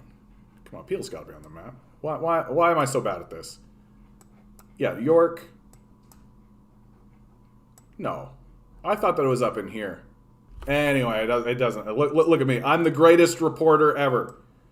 Got new people in chat really proving. So here's Peel. Yeah, there we go. So it's between like Brampton, up through this area here is what it'll be. And nobody wants it. Like everybody is saying, like, what is this even for? And obviously it is a scam by developers to buy up all the land and then have Doug Ford give them a ton of money to buy the land and then pay some developer to actually put in this thing that nobody wants or needs or cares about. And then of course what they'll do is they'll turn around and just privatize the toll booths, which is what they did on the 407, right? Like, if Doug Ford actually wanted to alleviate traffic on the 401, he would just remove the toll, or at least let the toll not be privatized, right? At least have the toll go spend money into Toronto, or even the Greater Toronto Area. But that's not what happens. It goes to Europe somewhere. It's like some Portuguese people who own it.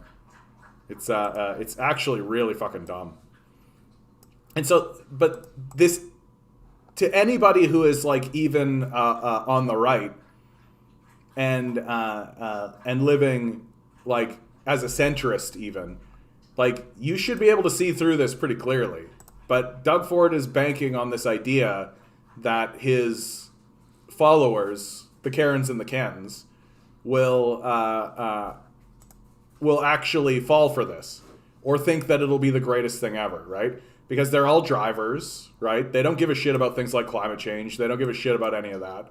They don't care about the ecological disaster of any of this, right?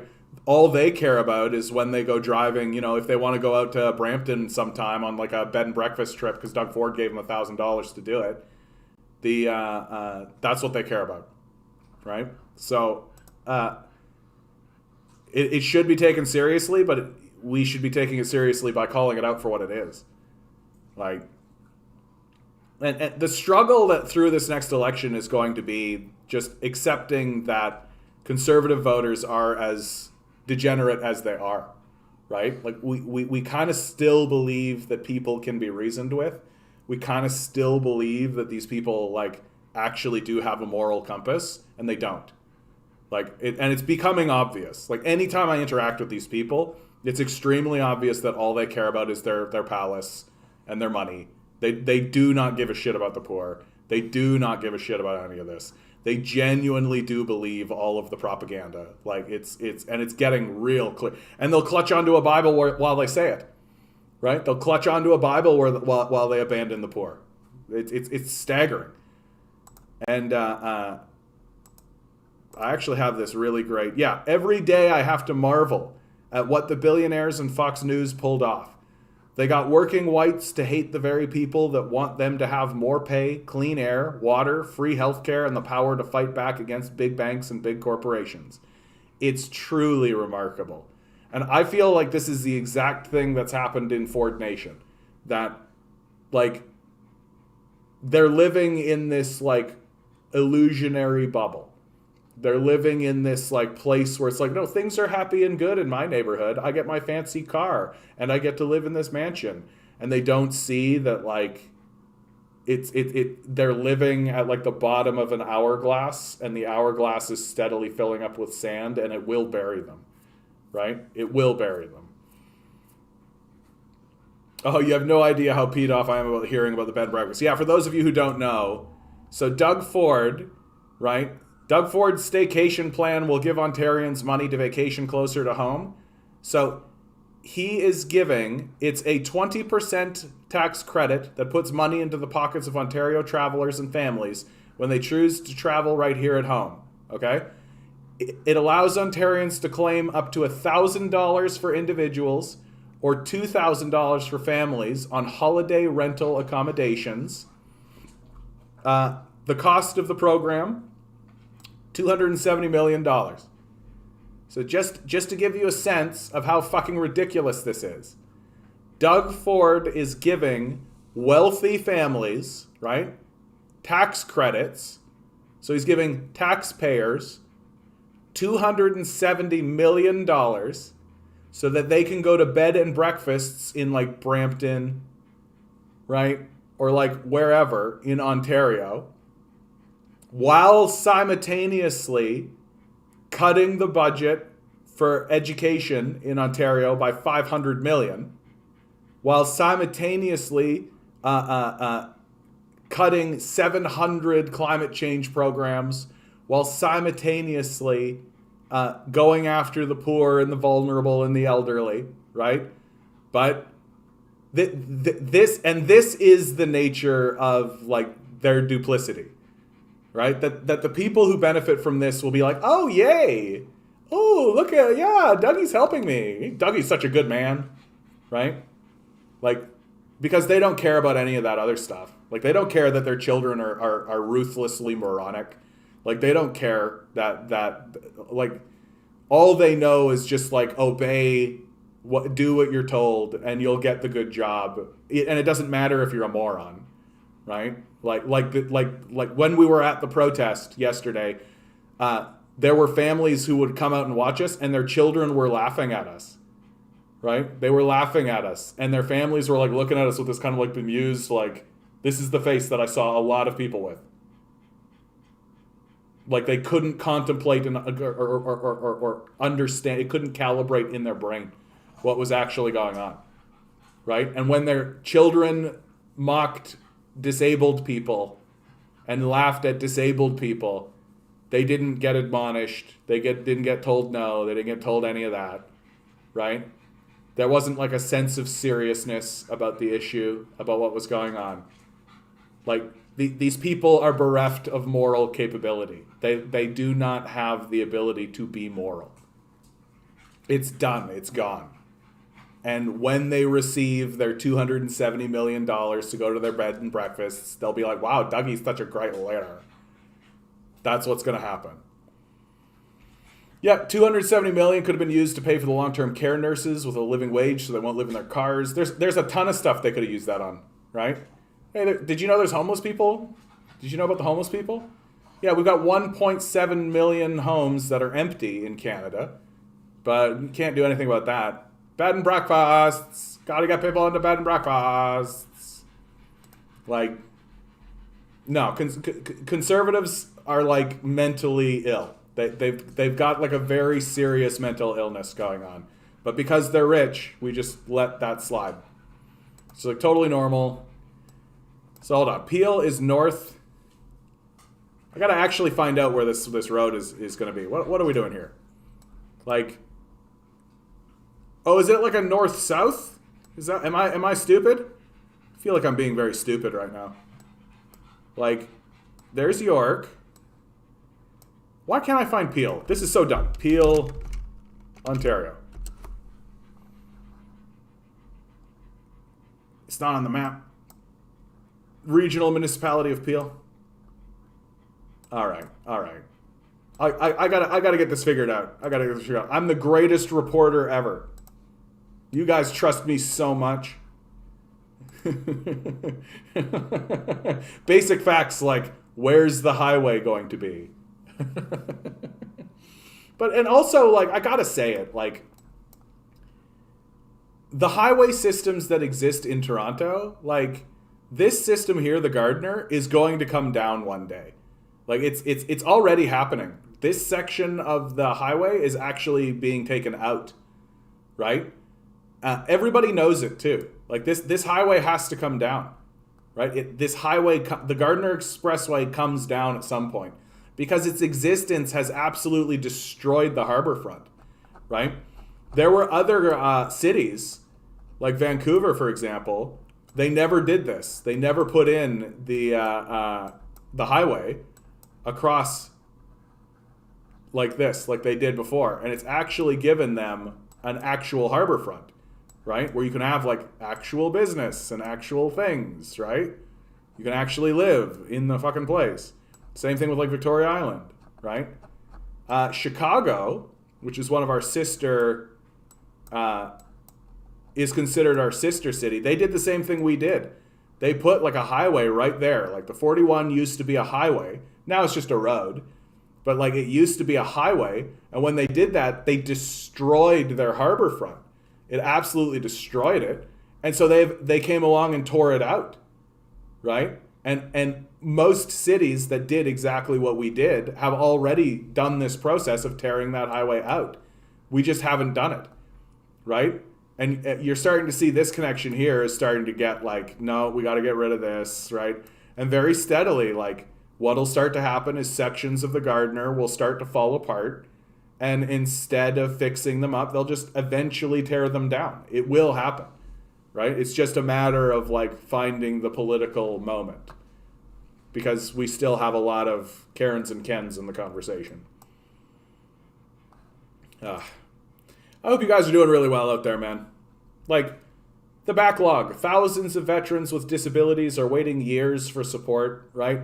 So you literally can go into the military, get put somewhere where you shoot at or are shot at, risk your life and limb for your country, and come home and they will abandon you, right?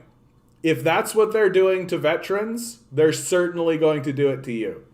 Like, no doubt whatsoever. Like, nearly a dozen years ago, Michael McNeil was hit with an improvised explosive device in Afghanistan.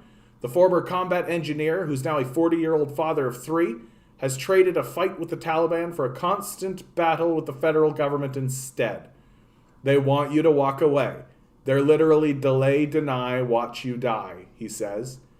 They want you to walk away from the benefits. They don't want you to get them. That's why they make it so hard. McNeil is one of tens of thousands of Canadian veterans who sustained long-term injuries from their military service and are now waiting to find out whether Veteran Affairs Canada will approve their disability claims. Right? So these guys are not getting the support they need from being disabled by like bombs that went off because they were put in areas where there were bombs. They're not getting disability. So why do we think the government would care about people who are disabled by the natural world and the natural environment? Like, and it always comes back to this constant statement I have. Like, why are we tolerating this? What kind of a people are we? What kind of a people are we that we're continuously voting for this? Right? We seem to like it. We seem to be fine with this. It's very, very shocking to me. Oh, nice having a brandy. Have a good evening, DM. Yeah, we are getting to the end. I'm going to read this one out loud. I have never given Jeff Bezos a moment's thought before this week. I'm always interested in extraordinary achievement and often admire it. I'm fascinated by what extraordinary achievers understand and how involved they are as people. Looking at him in his astronaut costume and his cowboy hat and his Omega Speedmaster moonwatch, coming out of his penis craft, being greeted by his ling-cod-lipped girlfriend, dripping in oversized diamonds, I saw a man completely without a sense of irony. Not a man aware that he had been entrusted with the greatest fortune in human history to benefit all of humanity, but a small narcissistic buffoon, unaware that the universe is 10 trillion light years wide and he had just spent 5 billion to fly 60 miles through it, so the whole world could look at him at once and see what a truly small man he is. And hear his Kermit the Frog voice declare that his big plan is to pollute space.